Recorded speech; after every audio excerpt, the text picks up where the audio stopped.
김경래 최강 시사.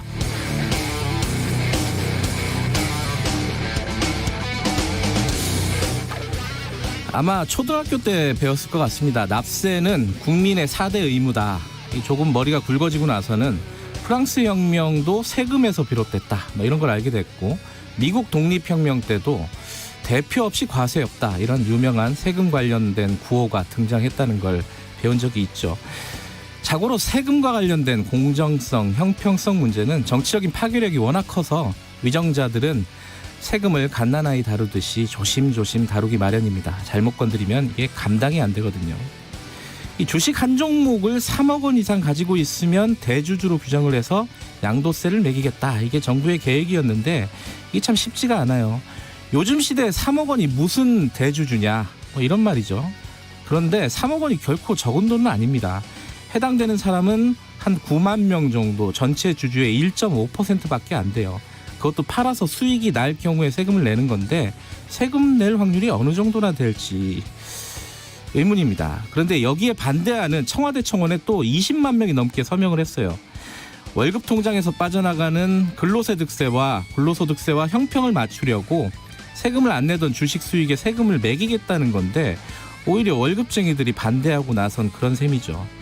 공정, 형평보다 주가 내려가는 게 더 무섭다는 말입니다. 그럴 수 있습니다. 합리적이든 어떻든 당장 눈앞의 위험을 회피하고 싶은 것이 인간이니까요. 자, 그러면 정부는요. 경제적으로야 세수 증대가 정부의 합리적인 선택이겠지만 선거라는 비경제적인, 하지만 정치적으로는 말할 필요 없이 중요한 변수가 눈앞에 닥친 이상 정부 여당도 전혀 다른 측면에서 이기적으로 선택을 할 겁니다. 이 와중에 얼마만큼이나 원칙을 지켜낼지 그 정도가 궁금하긴 합니다. 11월 2일 월요일 김경래 최강시사 시작합니다.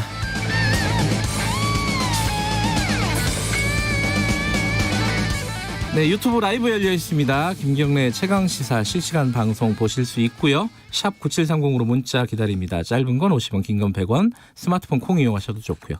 오늘 1부에서는요. 방금 말씀드린 재산세 어떻게 될 것인지, 그리고 주식 양도세요. 그리고 부동산에 또 재산세 문제가 지금 논란이잖아요.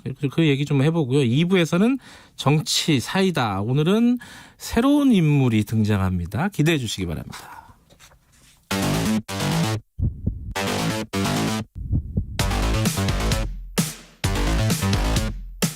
오늘 아침 가장 뜨거운 뉴스 언박싱. 뉴스 언박싱 민노기 기자 나와 있습니다. 안녕하세요. 안녕하십니까. 김민아 시사평론가 나와 계십니다. 안녕하세요. 안녕하세요. 제가 방송하기 전에 저희들끼리 약간 잡담을 했는데 김민아 평론가가 다른 방송에서 춤을 췄다는 말을 들었습니다. 아니 다른 사람들이 뭘 뒤집어 쓰고. 네, 다른 사람들이 추는 춤을 잠깐 같이 춘 거고요. 그 사태의 주범은 김수민 평론가라는 사람입니다. 그분이 네. 오늘 나오는데 그것도 한번 물어봐야겠네.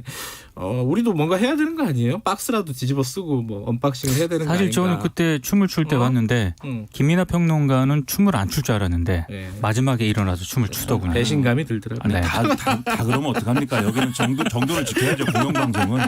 네, KBS 1라디오는 정도로 간다 이런 게 있어야죠. 네. 3억 얘기는 나중에 하고 잠깐만, 이 거리두기, 그러니까 코로나19가 장기화되는 것은 당연한 일이고 지금 누구나 다 생각하고 있는데, 거리두기 지금 3단계였잖아요. 1단계, 네. 2단계, 3단계로 나눠져 있었고, 근데 이거를 좀 세분화한다.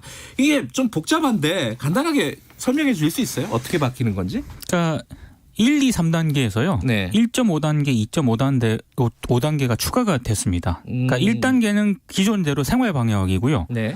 1.5단계는 지역 유행이 시작되는 단계로 보고 있는 겁니다. 네. 그리고 2단계는 지역 유행이 급속히 전파되는 단계로 보고 있는 거고, 2.5단계는 전국적 유행이 본격화되는 단계, 네. 3단계는 전국적 대유행 단계로 판단을 하고 있는 건데요. 근데 이렇게 보면 굉장히 복잡하거든요. 다 외울 필요는 없어요. 이게 때가 되면 정부가 정확하게 얘기를 해주니까 단계별로. 근데 사람들이 관심을 가지는 건 먹는 것, 노는 것, 그리고 그렇죠. 배우는 거잖아요. 네. 그러니까 먹는 거는요.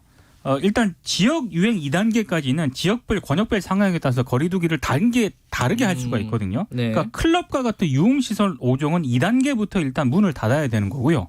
사람들이 이제 관심을 가지는 노래 연습장이라든가 방문 판매 이런 거는 2.5단계부터 문을 닫아야 되는 겁니다.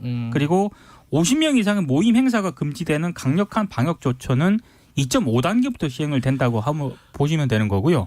이제 학교 같은 경우에는 유치원, 초중, 고등학교 같은 경우에는 2.5단계까지는 밀집도를 조정을 하다가 3단계부터 전면 원격 수업 전환이 이루어지거든요. 이 얘기는 지금부터는 등교 일수가 종전보다는 조금 늘어난다는 그런 얘기입니다. 그러니까 막 어떤 특정 업종을 완전히 셧다운하고 이런 거는 단계를 좀 강화해가지고 그렇습니다. 가급적이면 안 하겠다라는 거잖아요. 그렇죠? 네. 방역을 좀 철저히 하겠다는 거고 막지는 않겠다. 기본적인 취지는. 그러니까 업주들하고 이용하는 사람들이 방역을 좀 철저히 지키시라 이런 쪽으로 이제 전환을 하는 거죠. 이런 이제 조정이 나온 이유가 있겠죠. 취지라고 할까요? 그죠? 취지는 뭐 당장 코로나19가 종식이 되지 않고 앞으로 코로나19랑 같이 네. 살아야 된다. 그리고 위드 코로나. 그렇죠. 네. 그런 점에서 획일적으로 이제 모든 기준에 맞추기보다는 감당 가능한 위험 수준 이하로 유행을 통제하는 게 우리의 목표다. 뭐 이런 건데요. 그러니까 기존에 1, 2, 3단계 사회적 거리두기 단계가 있었지만 사실 그걸 적용할 때도 우리가 되돌이켜 보면은 뭐 2단계로 상향한다, 3단계로 상향한다 이런 것들이 그대로 되지 않았거든요. 네. 뭐 1단계, 2단계로 상향하더라도 뭐 어느 부분에 있어서는 좀 풀어준다든지 어느 부분에 있어서는 좀 더 강화한다든지 이렇게 좀 뜯어고치어 오지 않았습니까? 네. 이런 것들이 있기 때문에 특히 또 수도권하고 지역의 어떤 그 유행의 어떤 전파의 차이 이런 것들도 있고 그다음에 지금 예를 들면은 중환자 중심의 어떤 관리로 이제 넘어가야 된다든지 이런 네. 점들이 있기 때문에 네. 이번에 이렇게 변화된 거에 대해서는 어쨌든 간에 긍정적인 취지의 평가 이런 것들을 많이 전문가들이 하고 있는 상황입니다. 다만 이제 좀 아쉽다는 부분들도 있기는 있습니다. 예를 들면 요양병원이라든지 이렇게 감염 취약시설에 대해서는 좀 더 이제 강력한 대책이 필요했는데 예를 들면 뭐 지금 상황에서 간병인들이 이제 감염 교육을 철저히 받지 못한 상태에서 이제 또 감염원이 되는 경우들이 있어서 그런 것들에 대한 보완 대책이 필요했는데 지금 전수검사 이상의 대응이 없다. 이런 점들은 문제라고 지적이 되고 있고요. 그리고 결국은 경제 활성화를 중시하다 보니까 거리 단계 상향 기준이 지나치게 엄격하게 지금 되고 있는 거 아니냐. 이런 이제 지적도 있는 상황입니다. 그래서 예를 들면 체육시설은 2.5단계, 문화시설은 3단계가 돼야 운영 중단하게 되는데 이건 너무 늦게 중단하는 것 같다. 이런 지적도 있고요. 그리고 지금 쭉 설명을 했지만 사실 이걸 가장 정확하게 보시려면 여기서 저희가 설명해 가지고는 다 모릅니다 사실. 그래서 그렇죠. 신문을 꼭 찾아봐야 돼요. 그러니까는 복잡하다는 얘기죠. 이렇게 복잡한 것이기 때문에 국민들과의 소통에 문제가 생기는 거 아니냐 이런 우려도 나오고 있는 것 같습니다. 단계가 올라갈 때마다 정부가 어디 가시면 안 됩니다. 예. 뭐 이렇게 얘기를 할 겁니다. 근데 이게 모든 게 예측 가능해야 되는데 그렇죠. 우리가 일일 확진자 수 기준을 보면서 지금까지 뭐 2주 단위로 했는데 지금부터는 뭐 1주 단위로 이걸 적용한다고 하는데 이걸 보면서 야, 이 정도 이렇게 가다가는 곧 사회적 거리두기 예를 들면 2.5단계로 상향되겠는데 이렇게 예상을 해가면서 앞으로 어떻게 살아야겠다 이런 마음의 준비를 해야 되는데 그런 것들이 좀 더 어려워진다는 것이죠. 마음의 준비. 그 사실 이제 전문가들이랑 저희들도 인터뷰를 가끔씩 하잖아요. 근데 공통적으로 그 얘기는 했어요. 지금 100명 왔다 갔다 하고 있는데 이 상태 계속 유지될 가능성이 꽤 크다. 그렇죠. 그죠? 그러면서 이제 취약한 곳, 아까 김민하 평론가가 얘기한 뭐 그런 요양시설이라든가 이런 부분들에 좀 집중해서 관리해 나가는 방식으로 뭐 좀 접점을 찾아야 된다. 네. 근데 이제 그 조정한 결과가 나온 거고요. 이게 당장 시행되는 건 아니고 언제부터 시행이 됩니까? 7일부터 시행이 됩니다. 7일이요? 왜냐하면 이게 예. 현장 준비 기간 등을 고려를 해야 되기 때문에요. 예. 7일부터 적용이 되고요. 이제 마스크 착용은 13일부터 이제 의무화가 됩니다. 좀 답답하지만 뭐 한 2, 3년은 이렇게 살아야 된다. 그러니까 위드 코로나 이렇게 생각을 하셔야 될 것 같아요. 그러니까 이것도 사실 계속 우리가 사회적 거리두기를 강력하게 지키고 있으면 사실 강력하게 지키는 게 계속 유지가 되면 뭐 상관이 없을 수도 있는데 네. 뭐 경제적인 문제도 있지만 우리 스스로도 사실은 계속 지켜가기가 어렵거든요. 답답하니까 네. 막 단풍 구경 가야 되고 지금 예, 다 모든 걸 이렇게 안 지키는 방향으로 가는 것보다는 지키는 정도를 좀 낮춰서 네. 좀 이렇게 같이 가는 게 필요하다 이런 판단인 것 같습니다. 뭐 미국이나 유럽 보면은 우리가 상황이 좋은 것 같기도 한데 그렇죠. 이게 사실 어떻게 변화하고 진행이 될지는 예측이 하기가 어려운 그렇죠. 부분이니까요. 네. 정치권 얘기 잠깐 해볼까요? 그 더불어민주당이 보궐선거에 후보 내기로 했다.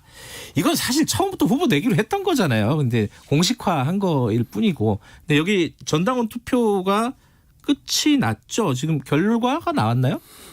결과가 나왔는데 네. 결과가 공개는 안 됐습니다. 그래서 공개는 아직 안 됐어요. 오늘 오전에 당 최고위에 이제 보고가 되고 이게 네. 발표가 이제 그 다음에 될 것이기 때문에 곧 이제 알게 됩니다. 근데 이게 아무래도 당에 대한 충성도가 높은 이 당원들이 이제 투표를 했기 때문에 예. 가결이 됐을 거다 이렇게들 보고 있는데요. 예. 그래서 70% 이상 찬성이 기대된다 이런 얘기가 나오고 압도적으로 찬성이 나올 것 같다는 거네요. 그죠? 그렇죠. 그리고 이 당원 개정을 사실은 이낙연 대표가 강하게 밀어붙여서 추진한 것 같은 모양새가 됐기 때문에 예. 이 높은 찬성률이 결국 이낙연 대표의 또 힘이 실리는 이런 결과로 이어질 수가 있다. 이런 분석도 나오고 있습니다. 그러니까 구체적으로 뭘 투표한 거냐. 사실 이제 후보 공천을 하기 위해 기존의 당원을 이제 변경하는 내용에 대해서 투표를 한 건데요. 원래 지금 당원은 당 소속 선출 공직자가 부정부패 등의 중대한 잘못으로 직위를 상실해서 재보궐선거를 하게 되는 경우에 예. 해당 선거구에 후보자를 추천하지 않는다. 이렇게 되어 있고 이게 이제 2015년에 문재인 대통령이 만든 당원인 거죠. 그렇죠. 근데 여기에다가 단 전당원 투표로 달리 정할 수 있다. 이런 단서를 붙이는 방향으로 변경을 한 것이고 아마도 이게 통과되었을 가능성으로 보이는데 그러면 전당원 투표로 달리 정할 수 있다라는 단서가 붙여져 있는 당원 조항은 과연 무슨 의미가 있는가라는 의문이 좀 남긴 한데 어쨌든 뭐 이런 내용이라고 합니다. 마이너리티라는 닉네임을 쓰시는 청취자분이 본인이 더불어민주당 권리당원이라고 근데 투표에 당당하게 반대를 던졌다. 그런 분들도 있습니다. 예. 근데 닉네임이 되게 의미심장하네요. 마이너리티네요. 여론이 그렇게 좋지는 않죠. 당연히 약속을 어긴 건 어긴 거니까요. 그죠? 그러니까 민주당 지도부 내에서도요. 네. 이런저런 좀 고민은 좀 했던 것 같은데 네. 어차피 맞을 매라면 빨리 맞고 가자 이런 판단을 했던 것 같고 그리고 야당의 움직임도 변수가 됐던 것 같아요. 예. 그러니까 지금 원래는 민주당도 무공천 당원을 준수해서 무소속 후보를 지원하는 방안도 고려를 한 처음에 것으로 그 얘기 좀 나왔었어요. 예, 그죠? 전해지고 있는데 근데 지금 국민의힘 보니까 상황이 변화도 뭐 별로 좀 더딘 것 같고 그리고 문재인 대통령하고 민주당 지지율도 생각했던 것보다 더 공고하게 유지가 된 점 이런 것들을 고려해서 공천 쪽으로는 좀 기울어진 것 같습니다. 그러니까 이게 유불리를 판단했을 텐데요. 아마 네. 이게 말씀하신 대로 예를 들면 이제 무소속 후보를 지원하는 형태의 뭔가 이제 근데 시민 후보 뭐 이런 형태겠죠. 그렇죠. 그렇게 했을 경우에 첫째 먹을 욕을 안 먹게 되는 것인가. 근데 그것도 좀 의문입니다, 사실. 네. 둘째 그리고 그러면 질 선거를 이길 수 있게 되는 것인가 또는 이겨야 될 선거를 뭐 더 크게 이기는 것인가 뭐 그것도 아닐 거고요. 네. 차라리 그러면 이제 후보를 내자 뭐 이렇게 결심하는 것까지는 저는 현실 정치에서는 있을 수 있는 일이라고 봅니다. 다만 그렇게 하려면 처음부터 낼 가능성이 높았지 않습니까? 예. 그러면 사실 박원순 시장 또는 오거돈 시장의 그런 사건 이후에 이걸 저 정도 했으면은 후보 낼 만도 하다라는 그런 정치적 맥락이 형성되는 만큼의 어떤 사전 작업이 필요했던 거거든요. 근데 사실 그 이후의 상황들을 우리가 떠올려 보면 이해찬 대표가 박원순 시장의 뭐 여러 가지를 묻는 기자의 질문에 뭐 화를 낸다든지 또는 박원순 시장 의혹에 대해서 여러 가지 의문을 제기하고 의혹을 제기한다든지 뭐 이런 것만 남아있기 때문에 더 그래서 사실은 좀 비판 여론이 커지고 있는 상황이었다. 그렇게 볼 수가 있는 거죠. 그래서 늦었더라도 지금 어쨌든 후보를 기왕 내는 방향으로 간다면 그런 부분에 있어서는 충분히 국민들에게 설명할 수 있는 이런 조치들이 필요하다고 생각을 합니다. 그리고 지금 그 질문을 보면 예. 그 당원 개정에 동의하느냐 이렇게 물은 게 아니고요. 그 전당원 투표할 때 질문이요. 네. 예. 당원을 개정해 후보를 추천하는데 찬성하느냐 이렇게 물었다고 얘기를 하거든요. 섞여 있군요. 그러니까 질문 섞여 자체가. 있다 보니까 이게 네. 결론이 정해졌다라는 그런 그리고 비판도 나옵니다. 왜 그렇게 했냐면 당원 개정을 하면 지금대로 하면은 당원 개정이 된 것이지 그러면 지금 당원 개정이 이렇게 되면은 전당원 투표로 달리 정할 수 있다라는 단서가 생긴 거죠. 네. 그러면 전당원 투표를 또 해서 후보를 또 해야 되는. 내는 겁니까라고 물어봐야 됩니다. 그냥 한 방에 처리를 한 거죠 이번에. 그러니까 사실 이것도 사실은 엄밀히 말하면 이게 과연 만약에 누군가 이제 가처분 신청이나 뭐 이런 걸 내서 법적 쟁점이 되면은 아마 이거 논란이 있을 겁니다. 그렇죠. 이게 질문을 원래 여론조사할 때 기본적으로 질문 두 개를 섞어버리면은 곤란하죠. 예, 이거는 좀 뭔가 다른 바이어스가 낄 가능성이 높은데 네. 질문이 좀 섞여 있는 건 사실이네요. 야당은 뭐 반대하고 있는데 좀 특이할 만한 점은 정의당이 굉장히 목소리를 높이고 있어요, 그죠? 논평을 보니까요. 예. 그러니까 책임 정치라는 약속어음을 발행하고는 상환기일이 돌아오자 부도가 내는 그런 행태다. 어음 발행 당사자는 뒤로 쏙 빠지고 어음의 보증을 선 당원들에게 책임을 미루는 모습은 민망하다. 좀 세게 비판을 했습니다. 이분들 이거 논평 낸 분은 뭐 사업을 하시나 봐요. 뭐 어음, 요새 상관, 어음 잘 안 쓰는데. 네, 옛날에 하셨나? 네, 굉장히 어렵습니다 이게 아무튼 무슨 내용인지 알겠는데. 알겠습니다. 이거는 아마도 우리 2부에서 정치 사이다 여야 정치인들과 만나는 자리니까 이 얘기가 많이 되지 않을까 그때 좀 자세히 하도록 하고요. 한두 가지만 더 살펴보죠. 주말 사이에 검난 얘기가 많이 나오더라고요. 검난 좀 겁이 났어요. 죄송합니다. 검난이 겁이 났다고요? 왜 검난이 진짜 검난이 일어나는 거예요? 어떻게 되는 거예요 지금? 검난이랄 게 있겠습니까? 그 전설의 게시판에 검사들이 계속 이제 댓글을 달고 뭐 이렇게 하고 있는 건데, 예. 뭐 이프로스가 무슨 게시판인지 본 적도 없습니다. 기사들 자세히 보면은요, 온라인상에서만 이런저런 얘기가 있고, 이 온라인상에서의 검난이 과연 오프라인으로 이어질까 이런 기사가 있거든요. 그러니까 아직은 검난 수준이 아니라는 거죠. 그렇죠. 근데 댓글은 하여튼 많이 달고 있는 것 같습니다. 그리고 기존의 댓글 양상하고 좀 다른 게, 네. 기존에는 이제 이른바 엘리트 검사에 가까운 사람들이 주로 이제 그런 뭐 글을 멋있게 올리고 뭐 그런 거에 가까웠다고 하면 지금은 평검사들이 많이 이제 댓글을 달고 있고 특히 추미애 장관이 그동안 검찰 개혁에 동의하는 방향에서 중요한 인물들이다라고 얘기했던 형사부 공판부 검사들이 그렇죠. 좀 달고 있다. 이런 얘기들이 있어서 근데 이렇게 된 상황이라는 거는 결국 추미애 장관이 SNS를 통해서 뭐 이 모 검사를 저격을 하면서 시작이 됐던 거거든요. 그래서 이런 부분에 있어서는 사실은 좀 그전의 상황보다는 부정적인 상황이다라고 보는 시각이 많은 것 같고요. 결국 SNS라는 것은 안 하는 게 좋지 않을까 저는 그런 생각이 들었습니다. 뜬금없이 이제 실제로 검난이라는 뭐 단어를 나중에 진짜 쓰게 된다면 그거는 뭐 평검사 회의라든가 그렇죠. 뭔가 구체적인 움직임들이 좀 벌어진다면은 거기까지는 아직은 안 간 거고. 그리고 그렇죠? 2012년 사건 때문에 검난이라는 얘기가 그때 많이 나온 건데 네. 그때는 뭐냐면 그때는 이 특수부 검사들이 네. 검찰총장을 쫓아낸 거거든요. 그렇죠. 근데 그거는 사실은 검찰 내 논리에 의해서 쫓아낸 겁니다. 그러니까는 사실 검난이라는 표현을 이게 법무부 장관한테 항의한다든지 뭐 이런 것에서 쓰기에는 조금 뭐 과한 표현이 아닐까 뭐 이런 생각이 드네요. 차관급 인사가 있었는데 사실은 저는 우리 청취자분들이 저도 그렇고 차관급 인사까지 다 하나하나 알아야 될 필요가 있나라는 생각은 좀 들어요.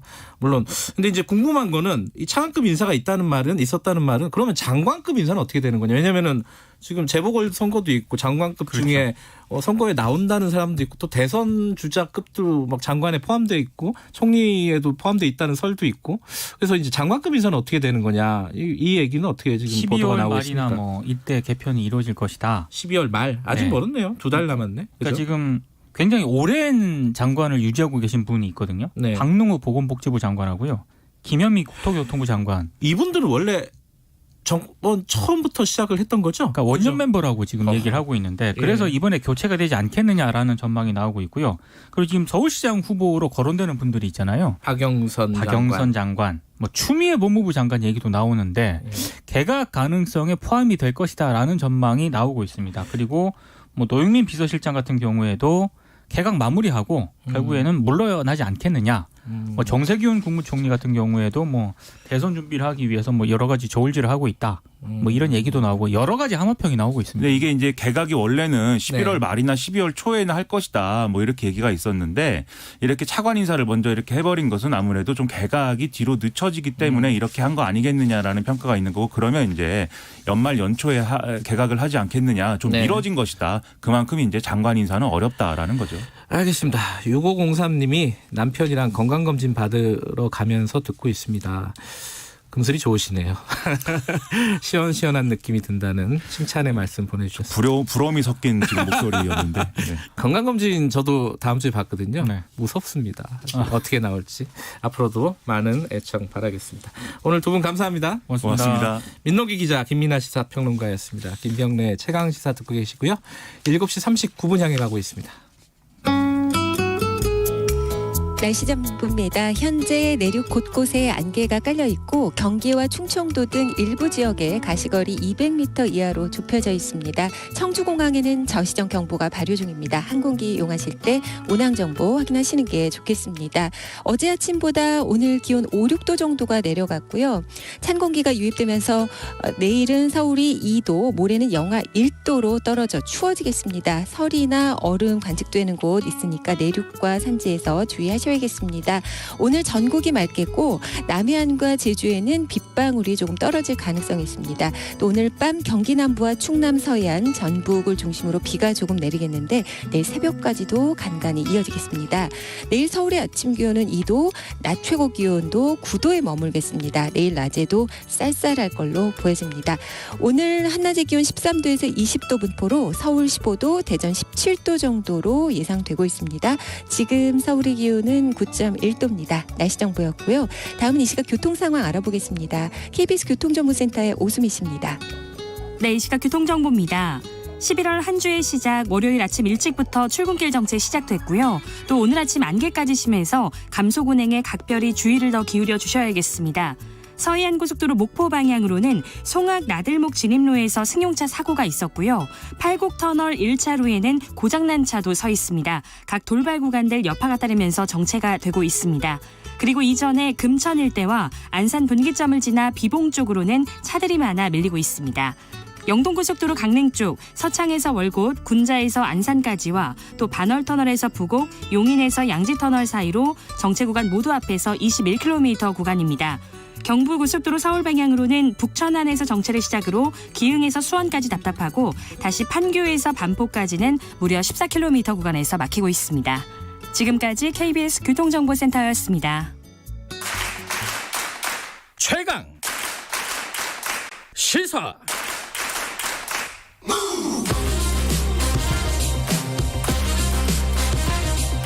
지금 여러분께서는 김경래 기자의 최강 시사를 듣고 계십니다. 예, 제가 오프닝에서도 말씀드렸지만 세금 문제가 지금 논란이 뜨겁습니다.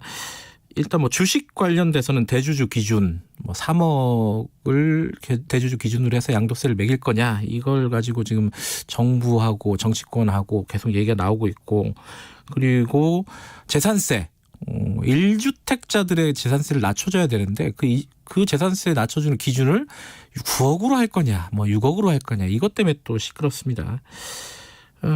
이거는 세금 문제에 대해서는 가장 관심이 많은 정당 중에 하나죠. 기본소득당의 용해인 의원과 함께 얘기 좀 나눠보죠. 의원님 안녕하세요. 네, 안녕하세요. 기본소득당 용해인입니다. 지금 두 가지가 좀 섞여 있는데 네. 주식하고 부동산이요. 네. 이건 좀 의문이긴 하지만 뭐부터 얘기할까요? 편하신 거 먼저. 네. 예, 일단 그러면은 그거부터 해보죠.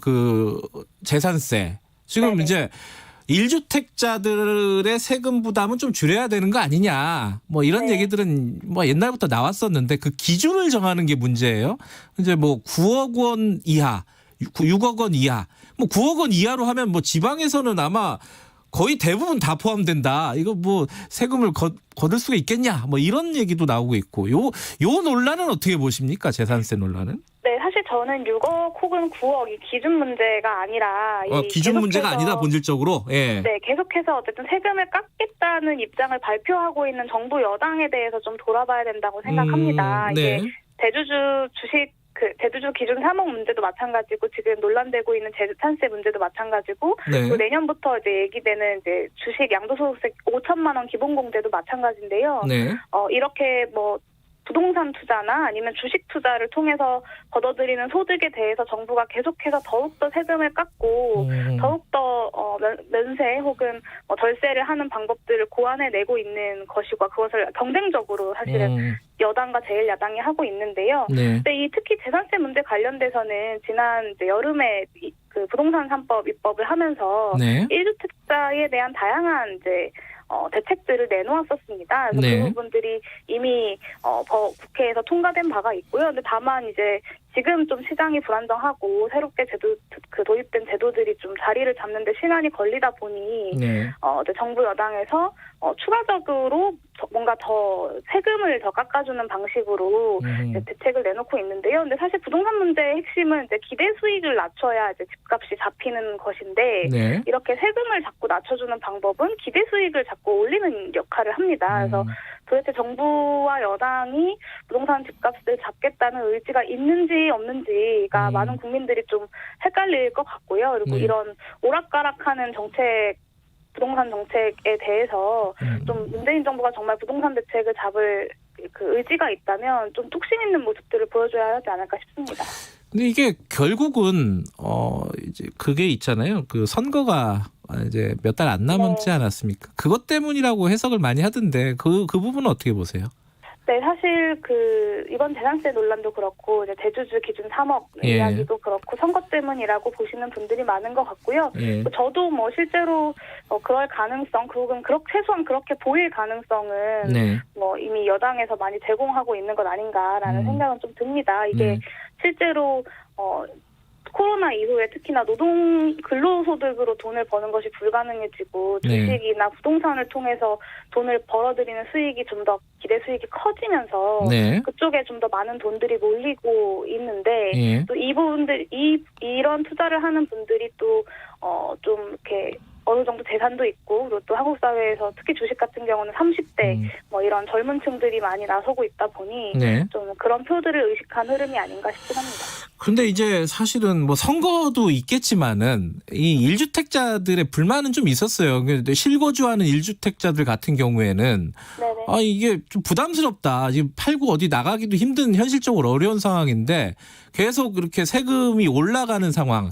더군다나 예컨대 뭐 은퇴자라든가 이 근로소득 같은 것들이 없는 사람들은 세금 내기가 힘든 거 아니냐. 뭐 이런 불만들이 좀 있긴 있었거든요. 요걸 좀 해소하는 차원이 아니냐. 이렇게 볼 수도 있는 거 아닌가요? 네, 근데 사실은 그렇다면 이게 9억이냐 6억이냐라고 이제 많이들 이야기하는데 6억에서 9억 정도면 실거래가로는 한 15억 정도 되거든요. 근데 과연 15억 1주택자들 물론 이제 실거주 한다는 점이 있지만 과연 그것을 자산이라고 보지 않을 수 있느냐에 대해서는 좀 의문이 들 것 같습니다. 이게 정확하게 아직은 이제 결정이 되지 않았지만 예컨대 그러면은 9억 원 이하는 원래 0.05%포인트 좀 낮춰준다는 거였는데 그러면 좀 차등을 둬서 뭐 6억 원 밑에는 조금 더 혜택을 주고 6억 원부터 9억 원은 조금 덜 깎아주고 뭐 이런 식으로 약간 이렇게 단계를 밟아 올라가는 그 누진을 해주는 이런 방식을 계속 얘기하고 있어요. 얘기들이 나오고 있는데 이거는 어떻게 평가하십니까? 네, 사실 정부에서 그렇게 결정이 오늘 중으로 나지 않을까라고 많은 분들이 예상하시는데요. 근데 이제 사실 그럴 경우에 조세 저항을 피할 수 없을 것 같습니다. 그래서 계속 저는 그런 방식으로 조세를 깎아주고 어느 정도 이제 생색 내기를 하는 것이 오히려 이제 국민들이 이제 이 세금으로 뭔가 국가가 나에게 어떤 서비스나 혜택을 제공하기 때문에 기꺼이 세금을 낸다기보다는 그 경계에 걸친 분들이 더 저항할 수밖에 없고 그 세금을 걷는 것이 더 어렵게 만들어지는 이런 딜레마가 있는데 계속해서 좀 정부 여당이 그런 방법들을 고안해내고 계셔가지고 저로서는 좀 의문입니다. 또 하나 이제 그 수도권하고 지방의 차이가 있어요. 집값의 차이가 있잖아요. 그러니까 수도권은 집값이 아무래도 많이 올라가 있는 편이고 지방 같은 경우에는 상대적으로 집값이 그거보다는 낮기 때문에 좀 그럼 세율이나 이런 거에 차등을 두면 어떠냐 뭐 이런 얘기도 나오던데 이건 어떻게 생각하십니까? 그 차등을 둔다는 것은 지역보다는 서울을 좀 더 많이 깎아준다라는 이야기겠고요. 물론 뭐 이렇게 충분히 제기될 수 있는 아이디어이긴 합니다만 이것이 이제 부동산 시장에서 분명히 자산이 이제 현금화되었을 때 발생하는 이제 수익과 소득이 있기 때문에 그 지역과 서울의 차이만으로 좀 그것을 뭔가 차등 적용을 하긴 좀 어렵지 않냐라는 생각이 좀 들고요. 오히려 사실은 이 서울에 있는 집들이 서울에 과밀하게 투자된 인프라들로 인해서 더 높은 집값을 가지고 있는 것인데 그 부분에 대해서 고려한다면 차등 적용은 좀 맞지 않다라는 생각이 듭니다. 그러면은 지금 용해인 의원께서는 원칙대로 그런 어떤 그 세금 감면이라든가 뭐 중저가의 세금을 감면하겠다는 뭐 정부의 지금 아이디어 이런 것들은 원칙적으로 시행 안 하는 게 맞다. 지금대로 가는 게 맞다. 이렇게 보시는 거예요?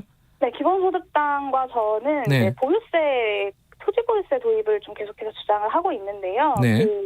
모든 토지에 보유세를 매기고 이 토지에 매긴 보유세를 기반으로 모든 국민에게 또 평등하게 배당하는 토지 보유세와 연동된 토지형 기본소득이라는 것으로 좀 조세 저항을 이제 마무리하면서도 이제 부동산 집값의 기대 수익을 낮추고 또 대부분의 국민들 80% 이상의 국민들에게 자신이 내는 세금보다 더 돌려받는 것이 많도록 좀 설계되어 있는 그런 보유세와 연동된 기본소득 모델을 좀 이야기하고 있습니다. 예, 그 주식 관련된 얘기도 하나 여쭤보면은 지금 네. 대주주 기준을 3억으로 한 종목당 3억으로 지금 정하려고 하고 있잖아요. 근데 네네. 주식하는 사람들은 아마 굉장히 반발하고 있어요. 주가가 떨어질 가능성이 높기 때문에 연말에 좀 높이자 이런 얘기들이 정치권 중심으로 나왔는데 정부는 굉장히 단호했었단 말이에요. 지금까지는. 네. 3억 원으로 이미 정해놓은 건데 정해놓은 지가 언제인데 이제 와서 또 바꾸자 그러냐 이렇게 했었는데 이 요새 분위기는 요 며칠 분위기는 그게 아니라 조금 조정할 분위기가 나오고 있어요. 보도를 보면은 이런 움직임에 대해서는 어떻게 평가하십니까? 되게 재밌는 장면이었는데요. 예. 그 상임위 기획재정위원회 회의에서 예. 유일하게 저와 홍남기 부총리만 이 3억 원 그랬나요? 하는 것에 대해서 의견을 같이 하는 장면이 좀 연출이 되기도 했습니다. 예. 이게 사실은 이제 이름이 대주주여가지고 많은 분들이 좀 거부감을 그렇죠. 그 이름 잘못 진 것 같아요. 그거. 네. 예. 그래서 그 기획재정위원회 소속 의원님들과도 이 대주주라는 이름을 좀 바꿔야 된다 정도의 공감대는 좀 어느 정도 있는 것 같습니다. 근데 예. 이 3억이라고 하는 돈을 네. 이게 종목당이거든요. 전체 네. 가지고 있는 금액이 아니라, 근데 이게 많은 분들이 이제 명분으로 드시는 게 동학개미들에게 피해가 네. 많이 간다라고 하시는데, 실제로 한 종목, 그러니까 3억 원어치 주식을 가지고 있는 사람 중에 한 종목에 3억을 다 집어넣는 사람은 뭐 흔치 않겠죠. 보통 이제 위험도 분산하고 포트폴리오를 만드니까요. 네. 그리고 이제 연말에 이제 뭐 주식이 급락할 수 있다라고 이야기하는데 예. 사실은 이제 뭐 많은 전문가들이 예측하기로는 그럴 가능성은 크지 않다라고 예측을 하고 있고요. 사실 이 대주주 기준 3억뿐만 아니라 이제 그 내년부터 이야기되는 그 기본공제 5천만 원까지가 적용이 되면 사실은 수익률을 10%라고 봤을 때 네. 5억을 가진 그 5억을 판 그 주주들까지도 세금이 면제되는 이런 아주 거의 대부분의 주주들이 사실은 세금을 내지 않는 방식으로 좀 지금 제도 개선들이 되고 있어가지고 오히려 네. 저는 좀 우려스럽다라고 보고 있습니다.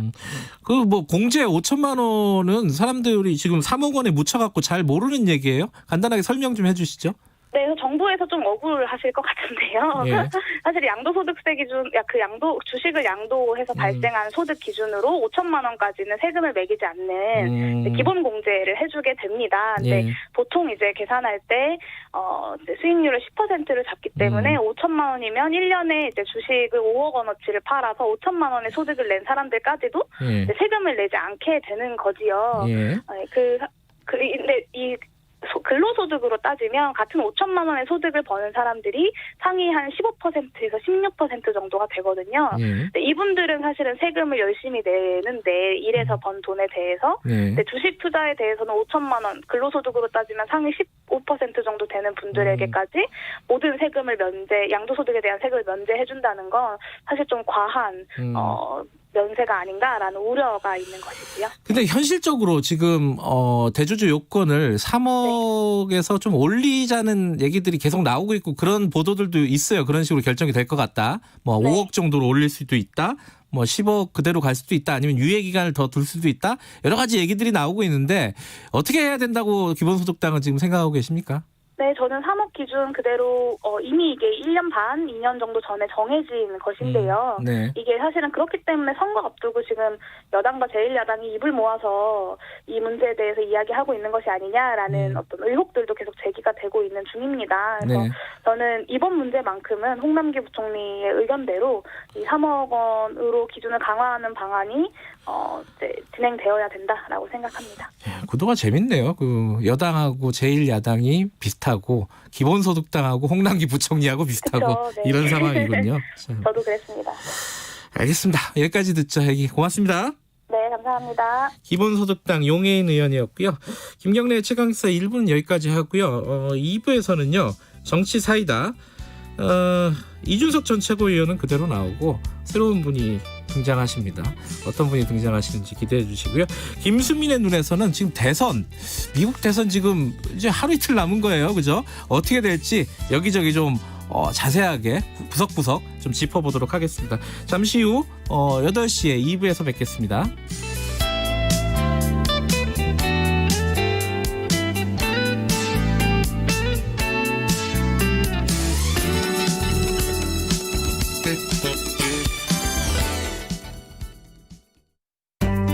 가축분뇨.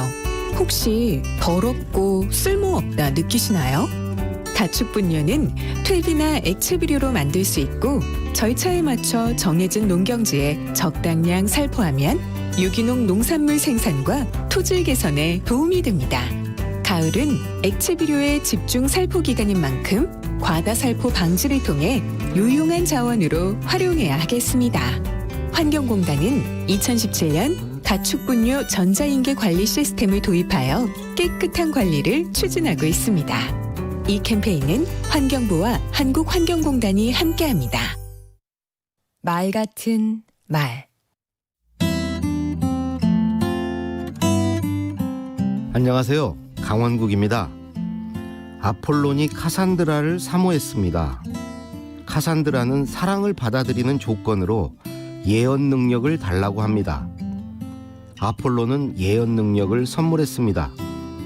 그러나 카산드라는 약속을 지키지 않았습니다. 아폴론은 앙심을 품고 그녀의 말에서 설득력을 빼앗아 갑니다. 그리스 신화에 나오는 이야기입니다.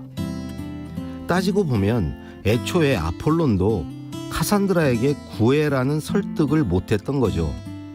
사람의 마음을 움직이는 일, 설득이 이렇게 어렵습니다. 어떤 경우에 설득력이 부족하게 느껴질까요? 첫째, 당신이 완벽한 사람이거나 그런 체를 해서 그렇습니다. 완전 무결함은 본능적으로 도전의 대상입니다. 약점이 보여야 설득당해주고 싶습니다. 사람들은 허점과 실수에 호감을 보이니까요. 둘째, 뭔가 숨기고 있는 것처럼 보이면 설득력을 잃습니다. 사람들은 끊임없이 의심합니다. 그러니까 의도적으로 솔직할 필요가 있습니다. 상대가 내 말을 따랐을 때 내가 얻을 이익이 뭔지 적나라하게 공개하는 것도 방법입니다. 셋째, 당신이 주인공 행세를 할 때도 설득당하기 싫습니다. 사람은 누구나 자기가 주인공입니다. 설득당할 때 당하더라도 자기가 결정하려고 합니다. 최종 선택권을 내가 갖고 있고 내가 판단해서 결정한 것으로 느껴져야 스스로 설득당하는 명분이 섭니다. 넷째, 설득하는 사람에 대한 믿음이 부족해도 설득당하기 싫지요. 설득하는 사람부터 확고한 신념과 자신감에 차 있어야 합니다. 그럼으로써 내가 따라도 좋을 만한 사람이란 확신을 줘야 합니다. 다섯째, 같은 편이 되려면 관심을 가져주고 믿고 공감해줘야 합니다. 이렇게 해나가면 인간적인 유대감이 생기고 굳이 설득이 필요 없는 이심전심의 경지에 이릅니다. 강원국의 말 같은 말이었습니다. 그러고 보니 설득력을 얻는 건 결국 사람의 마음을 얻는 일 아닌가요?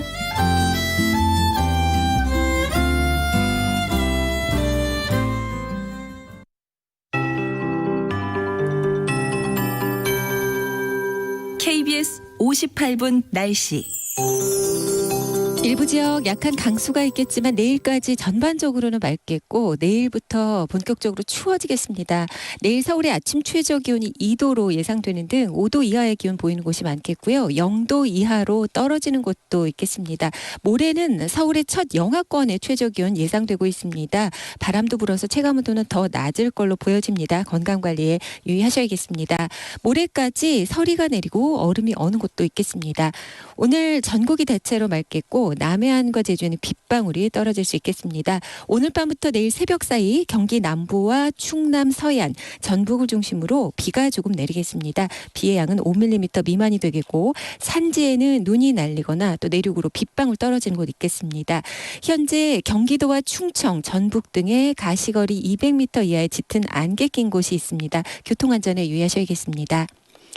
오늘 낮 최고 기온은 서울 15도, 강릉, 대구 18도, 대전 17도 등 13도에서 20도의 분포를 보이겠습니다. 내일은 서울의 낮 기온이 9도에 머무는 등 낮에도 쌀쌀하겠습니다. 내일부터 모레 새벽 사이 이 해안 지역과 강원 산지를 중심으로 바람이 매우 강하게 불겠고요. 서해 먼바다, 동해 먼바다의 물결 최고 4m로 높겠습니다. 지금 서울의 기온은 10.3도입니다. 강혜종입니다.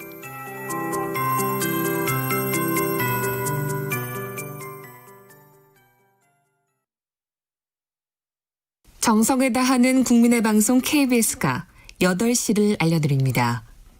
AM 711kHz, FM 97.3MHz, KBS 1라디오입니다. HLKA.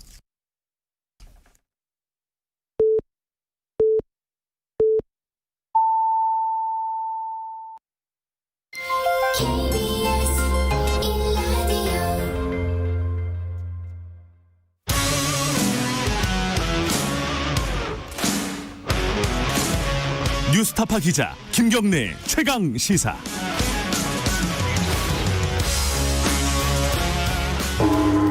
최강 시사 정치 사이다.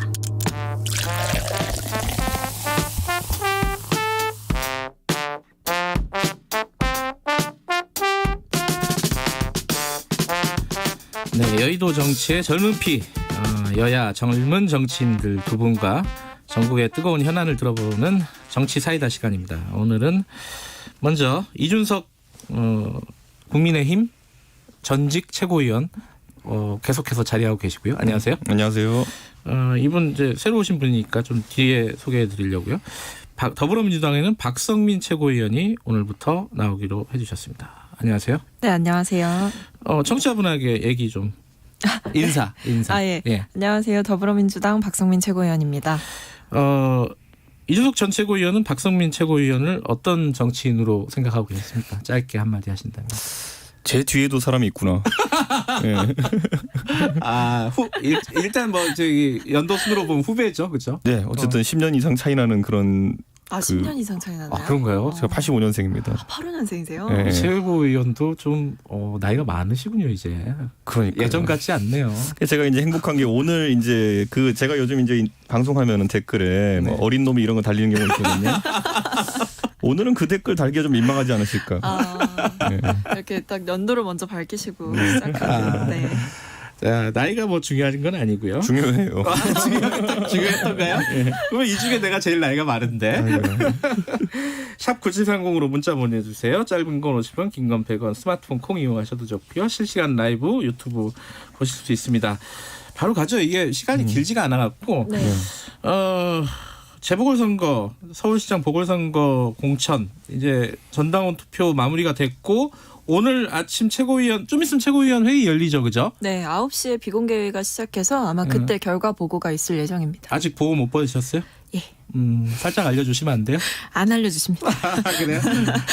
아마 결과는 어제 나왔을 거예요. 그죠? 네. 이제 뭐 다들 전망하기로는 압도적인 70% 이상의 찬성으로 이제 당원을 개정하는 걸로 나오지 않을까라고 예상을 하던데, 자, 여기까지는 뭐 그렇다 치고 야당에서는 이게 어제 오늘 일은 아닌데 공식화되니까 굉장히 비판의 수위를 높이더라고요. 조영 원내대표를 비롯해서.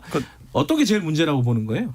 저는 그러니까 우리 당의 지도부 같은 경우에는 왜 말 바꾸기 하냐 요걸 이제 주안점으로 삼고 있거든요. 그렇죠. 네. 근데 저는 약간 좀 다른 게. 달라요?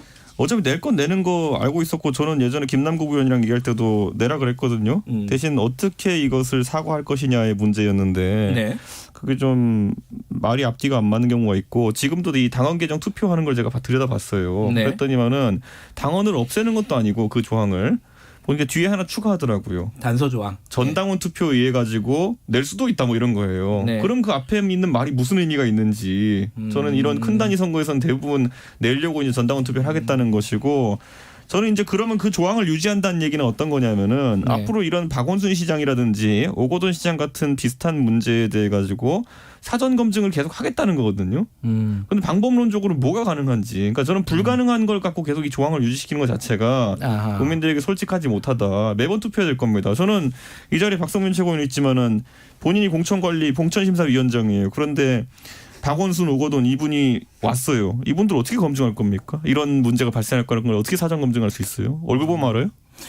이게 지금 아까 말씀하셨듯이 조호영 원내대표 얘기랑 결론은 같지만은 어쨌든 좀 포인트가 다릅니다, 그죠? 말 바꾸기가 아니라 솔직하지 못하다. 요게 지금 애초에 안 문제라는 되는 걸 거네요. 넣어서 이제 광고를 했는데 그렇다면 지금이라도 이게 유지가 불가능한 조항이구나 그러면 조항 자체를 덜어내야지. 마지막에 그럼에도 불구하고 당원 투표로 후보를 낼 수 있다 이렇게 넣는 거는 앞으로 또 이런 거를 장기화시키는 건데. 저는 애초에 그 방법이 뭔지 모르겠어요. 그러니까 어떻게 박원순, 오건돈 이런 아주 사회적 명망 있고 그냥 후보로 나오신 분들이 이런 일에 연루될 거리라는 거를 사전에 예측할 수 있는지. 사전에 예측할 수 있어야 검증을 하고 그 검증에 실패했을 때 책임을 지는 거거든요. 앞으로도 민주당이 그럼 검증할 수 없는 일에 책임을 계속 질 겁니까? 예, 박상민이요. 예. 물론 이제 이준석 전 최고님의 말씀이 뭔지는 저도 이해를 합니다. 왜냐면은 이 말씀하신 것처럼 이게 써 있는 게 사실 아니잖아요. 뭐 표면적으로 알 수 있는 부분도 아니고. 근데 다만 이제 어떤 것들을 검증을 할 수 있느냐, 저는 여기서 생각이 좀 다릅니다. 일단은 뭐 범죄를 저지를 것이냐 아니냐의 여부를 이제 사전 검증 기관에 할 수는 당연히 없는 것이지만, 다만 이 개인을 평가하는 이 공천 시스템, 예를 뭐 면접을 보셔서 아시겠지만 이 공천 면접 과정이라는 게 사실 저는 지금보다 훨씬 더 정교하게 좀 질문이 짜여지고 여러 가지 좀 시간을 갖고 좀 들여다봐야 되는 사안이라고 생각을 하는데, 지금 공천 그 검증하는 과정이라든지 뭐 면접 보는 과정이라든지 이런 것들을 봤을 때 후보자에 대한 검증 자체가 굉장히 좀 빈약한 게 아닌가라는 사실 생각이 좀 들거든요. 실제로 저도 이제 비례공관위원으로 이번 총선 때 한번 참여를 했었는데, 일단 후보자 자체가 굉장히 많다 보니까 이게 또 시간은 정해져 있다 보니까 한 5분 정도 아니면 10분 정도 얘기를 하고 바로 내보내게 되더라고요.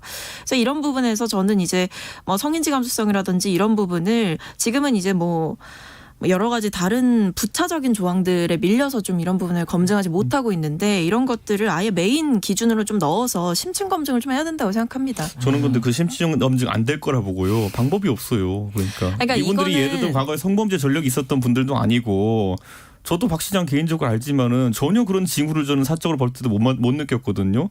근데 이걸 어떻게 검증한다고, 어떻게 정당이 책임을 진다는 것인지 저는 제가 모르는 사람은 보증 안 서요.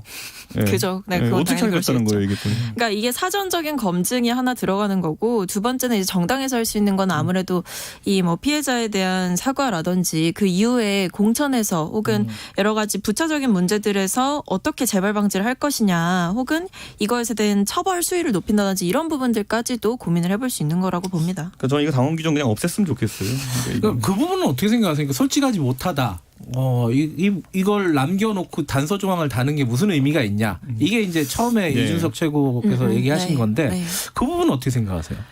저는 이제 오히려 지금 시점에서 어쨌든 저희가 이렇게 당원 당규를 개정을 하는 것이 사실 어떤 면에서도 좀 국민들께 죄송스러운 게 맞고 좀 불편한 마음이 드는 것이 사실인데요. 근데 이 상황에서 그렇다면 이 당원을 아예 없애는 방향으로 저희가 만약에 추진을 했다라고 했을 때 사실 어떤 말이 들려올지 좀 뻔하다라는 생각이 들거든요. 예를 들면 이제 이것을 없앤다고 했을 때 아예 애초부터 그럼 뭐 이런 것들을 아예 원천적으로 배제하겠다는 거냐, 이런 것에 대해서 더욱더 뻔뻔해지겠다는 거냐, 이렇게 사실 해석될 수가 있는 부분인 거예요.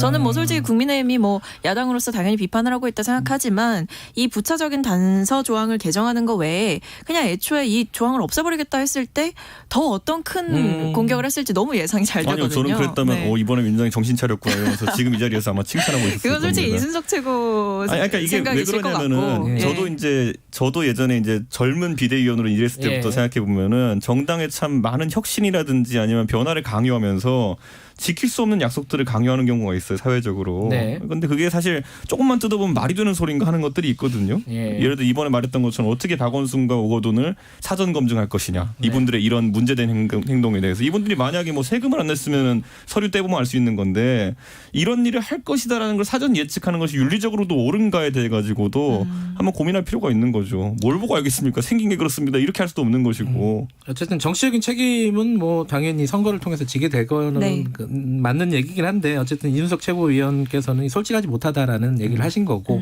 그리고 또 박성민 최고께서는 지금 그렇게 했을 경우에는 오히려 더 큰 공격. 네, 그렇게 했을 때가 오히려 조금 더 제가 봤을 때는 더 난감한 상황. 네, 더 부정적인 판단을 많이 하셨으리라 보고요. 지금 상황에서 저희는 최대한 고심해서 내린 결정이라고 생각합니다. 저는 그래서 이 문제를 예, 요거 듣고 이제 넘어갈게요. 저는 야당 입장에서도 예. 여러 가지 이런 비슷한 문제가 있었을 때 제가 과거에 이제 민주당 원종건 씨 문제가 있었을 때도 그랬고요. 그다음에 오 시장이나 아니면 그 박원순 시장 문제가 있었을 때도 마찬가지입니다. 저는 이거에 대해 가지고 정당이 서로에게 공격을 하는 것 자체가 좀 이상하다.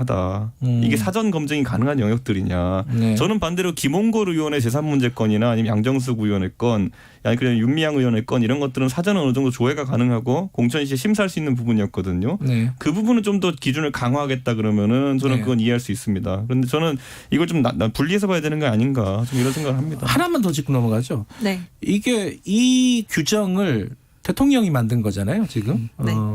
문재인 대통령이 정당에 있을 때, 당에 있을 때 만든 건데, 이거 대통령의 입장이 필요한 거 아니냐. 저는 뭐 어떻게 보십니까? 저는 그 부분에 네. 대해서는 뭐 사실 전혀 이해가 안 되는 주장인 게, 그래요? 이게 일단 대통령께서는 진짜 말 그대로 현재 대통령의 신분이시고, 네. 뭐 이 결정 저희가 지금 이제 진행하고 있는 것들은 민주당에서 내린 결정이기 때문에 아무리 여당이 내린 결정이라고 해도 정당이 내린 결정에 대해서 대통령이 이제 직접 나서서 뭔가 입장 표명을 한다는 것 자체가 저는 좀 말이 안 되는 게 아닐까. 결국에는 이제 여야의 대결 구도 속에 이제 대통령을 끼워 넣어서 이제 야당이 원하는 효과들을 얻고 싶은 것이다. 저는 그렇게 봅니다. 저는 근데 이제 이재석 대통령께서 예. 그 뭐 이걸 법적 책임질 것도 아니고 큰 책임은 아니지만은 적어도 정치인 전반이 이런 거 안 되는 거 알면서 공약하는 것들은 좀 피해야 된다. 전 대통령께서도 그래서 이런 게 위험한 게 선거 때 이제 뭐 좋은 이미지 그리고 좋은 어쨌든 효과를 거두기 위해 가지고 이런 그 인사에 대한 그 공약을 한 것이라든지 아니면 뭐 광화문에 집무실을 옮기겠다. 그런 다음에 뭐 그 당시에 상당히 득표에 그 도움이 됐겠죠. 그런데 네. 지금 와가지고는 집권 4년 차까지 어떠한 로드맵도 나오지 않는 것들. 이런 것들은 사실 처음부터 많은 사람들이 실현되기 어려운 것이다 비판했던 거거든요. 네. 그런 것들 좀 안 했으면 좋겠습니다. 저는. 알겠습니다. 할 얘기가 몇 가지 있는데 요 얘기가 길어지면 안 되는데 또 하나 넘어가 11분이네요. 네, 하나 하고 넘어갈게요. 이거 뭐냐면은 홍준표 최고위원이란다. 홍준표 의원이 무소속이죠 지금.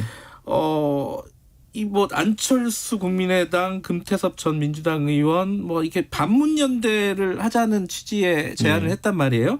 그러면서 지금 사상 최약체다 야당이. 국민의힘이 도살장에 끌려가는 소 같다. 이게 어떤 맥락에서 무엇을 얘기하고 싶은 거라고 해석을 하세요, 이거? 홍준표 대표는 어쨌든 지금 수험생이 돼야 됩니다, 지금. 뭐 곧 그렇게 될 가능성이 있죠. 그런데 수험생으로 등록하는 것 자체가 차단돼 있기 때문에 상당히 이 부분에 부담을 느낄 수밖에 없는 것이고 전혀 뭐 이분들과 접점은 없지만은 안철수 대표나 금태섭 민주당 의원 전 민주당 의원 같은 경우에도 결국에는 자신의 정치적 위치를 잡아야 되는 것이거든요. 이 어려움을 겪는 분들끼리 고민이 깊어졌다 이렇게 보고 저는 그러나 정치에 있어가지고 상대방의 절박함을 이용하는 것은 하면 안 된다. 그렇기 때문에 오히려 저는 국민의힘 입장에서도 좀 통 크게 봐야 되는 것이 아니냐 이런 것에 대해 가지고 저는 이제 홍준표 대표가 말하는 그런 어떤 반문이라는 단어는 그렇게 좋아하지 않습니다. 왜냐하면 저는 정치적으로 누구의 안티가 누구의 팬을 이기는 걸 못 봤거든요. 스스로 그렇게 규정하는 것 자체가 약간 살수다 이렇게 보는데 어쨌든 그 뜻이 비슷한 사람들끼리는 모일 필요가 있다. 그런 생각까지 동의합니다. 뭐 여기에 대해서 뭐 박성민 최고위원께 여쭤볼 건 아닌 것 같은데 지금 이제 김종인 비대위원장 관련해가지고 뭐 조기 퇴진론? 왜 이게 많은 얘기는 아닌데 조금 나오고 있어요. 그럼 김종인 비대위원장 리더십에 대해서는 어떻게 생각하시는지 간단히 듣고 다음 얘기로 넘어갈게요. 뭐 일단 조금 양상이 바뀌고 있다는 느낌을 전 받아요. 일단 처음에는 이제 말씀하신 것처럼 이제 김종인 위원장의 입지 자체가 굉장히 좀 흔들렸다라는 판단을 전 했었는데 일단 그때 특히 이제 김종인 위원장이 추진하려고 하는 것마다 사실 사사건건 이제 당 안에서 반대의 목소리가 크게 터져 나왔고 그것이 때로는 이제 원내대표 발로 나오기도 했었고 그런 것들을 보면서 이게 지금 당 안에서 비대위원장과 원내대표의 합도 맞지 않는 상황이구나라는 그런 생각이 좀 들면서 이 리더십이 굉장히 약하구나 이런 생각을 했는데 최근에 이제 야당이 조금 더 절박한 마음이 커지기 시작하면서 이 김종인 리더십이 되려 이제 김종인 위원장님의 그런 뭐 자질 이런 걸 떠나서 이 야당에 대한 공격 자체를 좀 차단하고자 좀 김종인 리더십의 흠집내기를 좀 멈추자 약간 이렇게 정리가 돼가고 있는 것 같아요. 그래서 다만 이제 제 개인적인 생각으로는 이제 김종인 위원장께서 굉장히 개혁적인 이미지를 또 들고 나오셨고 국민의힘이 바뀌겠다 약간 이런 것들을 천명하셨는데 지금까지 뭐가 바뀌었나라고 생각해봤을 때는 이제 이름과 로고 정도밖에 기억이 나지가 않는 것이 조금 안타까운 상황인 거죠. 네. 할 말씀 있으세요? 있으면 듣고 없으면 넘어갈게요. 제가 지난번 히딩크에 비교했던 것 같은데 또 하나 있으면은 임진왜란 때 보면요. 결국에는 선조가 그렇게 부산을 치라고 난리를 치면서 이순신 너 부산 안 치면 갈아버릴 거야 이랬는데 결국엔 버티다가 원균이 저는 할 수 있습니다 그래가지고 했거든요. 근데 원균 하자마자 바로 다 이제 날렸잖아요. 그러니까 저는 지금도 김종인 비대위원장에 대한 불만, 소위 강경보수층에 대해 가지고 지금 정치인들이 어필하는 거거든요. 네. 김종인은 계속 저렇게 하고 있는데 나는 만약에 그 당권을 잡으면 이렇게 하겠다.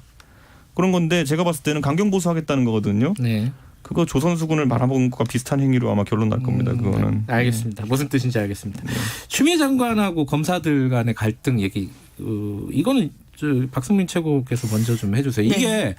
지금 뭐 검난이라고 규정할 수 있는지 없는지는 논란의 여지는 있지만 네. 어찌됐든 일선 검사들이 굉장한 수위, 꽤 높은 수위로 댓글들을 달고 법무부 장관을 비판하고 있는 건 사실입니다. 이 상황 어떻게 봐야 되고 있는지 여당에서는. 일단은 저는 지금 추미애 장관께서 하고 있는 것이 검찰 개혁이라는 생각에는 사실 변함이 없고요. 네. 다만 이제 일선 검사들의 이런 반발이 왜 이렇게 나타날까라는 고민을 좀 해봤는데 네. 제가 봤을 때는 이 검찰과 법무부의 관계가 새롭게 정립되는 이 과도기에 놓여 있다. 그런 생각을 좀 하게 되더라고요. 일단 지금까지 사실 그동안 되짚어보면 아시겠지만 이 법무부 장관의 존재감이라는 것이 굉장히 미미했던 것이 사실이고 또 검찰도 이제 법무부를 약간 상급기관으로 사실 생각하지 않았었고 약간 이런 것들이 지금까지 자리를 해왔는데 지금 이제 법무부 장관이 검찰 개혁에 대해서 굉장히 세게 드라이브를 걸기 시작하면서 이 검찰이 조금 뭔가 이 결집되는 것도 굉장히 커졌고 또 법무부 장관과 검찰총장이 사실 처음부터 균형 관계를 이루고 지낼 수는 저는 없다고 생각을 했어요. 왜냐하면 이 검찰 개혁이라는 것이 굉장히 좀 큰 주제고 이것이 지금까지와는 새로운 질서를 또 만들어내는 것이니까. 근데 이제 이 법무부 장관과 검찰총장이 부딪히는 이 상황 속에서 두 분이 사실 좀 더 논쟁적으로 이제 얘기를 하고 더 많은 것들에 대해서 합의를 좀 이뤄내면서 나아가야 되는 것인데 좀 검찰이 정치를 좀 하고 있다. 이런 비판을 계속해서 듣고 있는 이유가 결국에는 이 검찰 조직의 체질을 개선하는 데 있어서 거기에 동의하기보다는 도리어 이제 검찰을 공격한다. 약간 이렇게 해석을 하는 것 같아요. 그래서 이거에 대해서 좀 검찰 내부에서 좀 법무부 장관에 대해서 공격하는 이런 마음이 생겨나고 있는 것이고 결국에는 이것이 검찰총장이 계속해서 정치를 하고 있는 것에 대한 문제가 결국 근본적으로 깔려 있다고 봅니다. 어떻게 생각하십니까? 저는 검찰개혁 4글자라는 구호 자체에 대해 가지고 그 부정적인 어감이 생기진 않을 거라 봐요. 근데 이제 실제 지금까지 나온 중간 결과물들을 보면은 사람들이 이게 뭐야 이럴 만한 것들이 좀 있습니다. 예를 들어 아까 일선 검사들의 반발이 있다고 하는 것들. 저도 이제 일선 검사 아는 거 얘기해 보면은 부끄럽다는 거예요. 뭐냐면 검찰개혁이라는 것을 앞서서 추진한다고 하는 소위 말하는 팀 추미에 있는 사람들이 하는 걸 보면은 지금 이제 독직 폭행이라는 거 본인도 사시 공부할 때 그냥 훌쩍 지나간 그런 건데 그걸로 사람이 기소되는 걸 보니까 기분이 묘하대요. 그러니까 한동훈 검사의 핸드폰을 압수하기 위해 핸드폰 유심을 압수하기 위해 가가지고 핸드폰을 여는 것을 보고 몸을 덮쳐가지고 뺏으려다가 기소되는 상황. 이게 뭡니까 보면은 이런 게 지금까지 조국 장관 수사 때는 수사되는 사람들의 인권이나 이런 걸 엄청나게 얘기했으면서 그 대상이 본인들이 적이라고 생각하니까 몸까지 날려가지고 이제 폭행하는 거 아닙니까? 저는 이런 것들을 보면서 네 편 내 편 논리로 이제 사법행정 아니면 검찰행정이 가는 것에 대해 가지고 굉장히 검사들이 상당히 좀 우려하고 있는 부분이 있다 이렇게 생각하고. 저는 추미애 장관이 검찰을 적대시하면서 검찰을 개혁하겠다라고 하는 것 자체가 무슨 상황이냐. 저는 이제 대부분의 일선 검사들이 커밍아웃이라고 우리가 표현하는 과정을 통해 가지고 반대 의사를 표현하는 그런 상황이 올 것 같은데 저는 이건 굉장히 옳지 않다 이렇게 보고 이번에 김봉현 씨 같은 경우에도 새로 생긴 전자보석이라는 제도를 통해 가지고 본인의 신청을 할 것이라는 얘기가 있고 그렇게 되면 검찰 수사에 협조할 것이라는 얘기가 있는데 이런 것들이 검찰 개혁인지 저는 검찰 개혁이 뭔지 이제 좀 구체적으로 설명을 했으면 좋겠습니다. 처음에 이제 조국 장관 사태 때는 뭐 인권 수사 이런 얘기하는 것 같았는데 독직 폭행 보니까 아닌 것 같고 뭘 하자는 겁니까? 예. 그 정치 개혁이 뭘 하자는 검찰 겁니까? 개혁이요. 네, 검찰 개혁이죠. 검찰 개혁. 예. 네, 검찰 개혁이라는 건 결국에 지금까지 검찰이 좀 지나치게 독점해왔던 기득권들을 내려놓고 검찰의 체질을 좀 개선하는 거다 이렇게 쉽게 생각해 주시면 될 것 같고 이 일선 검사들의 반발이 사실 지금 내부 커뮤니티에서 나오고 있는 건데 보니까 이 일반 검사들 중에서 또 이런 글을 써주시는 분도 계시더라고요. 조급함에 발로 간다는 생각도 들어 씁쓸하다. 많은 국민들이 정치가 검찰을 덮은 것이 아니라 검찰이 정치를 하고 있다고 생각한다는 생각도 해보는 것이 좋을 것 같다. 아, 그게 검사가 쓴 거예요? 네, 일선 검사가 쓴 건데요. 이것처럼 사실 뭐 이제 추미애 장관 혹은 여러 가지에 반발하는 이제 검사들도 분명 있지만 검찰 내부에서 좀 자성의 목소리가 나오는 것도 필요하다고 봅니다. 알겠습니다. 뭐 오늘 여기까지 하죠. 첫 라운드니까. 송악산 777님이 박성민 최고위원께 정치 천재 같다.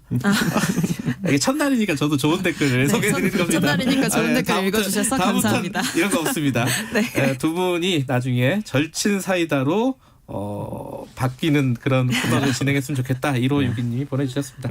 앞으로 두 분 잘 부탁드리고요.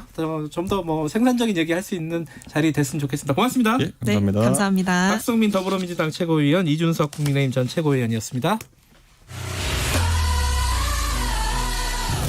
공정하고 깊이 있게 오늘 하루 이슈의 중심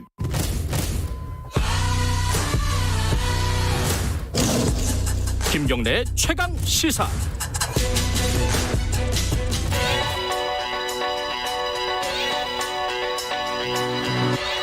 최강 시사 김수민의 눈. 네, 김수민 평론가 나와 계십니다. 안녕하세요. 네, 반갑습니다. 대선 현지 시각으로는 내일인가요? 네, 화요일인가요? 그죠? 그렇습니다. 네. 우리한테는 그럼 결과가 언제쯤 나와요? 그건 좀 지나봐야 될 것 같고 이번에 이제 투개표 시스템이 미국에서는 한국보다는 좀 덜 정밀하기 때문에. 예. 네. 자, 오늘 대선 얘기 뭐부터 시작해 볼까요?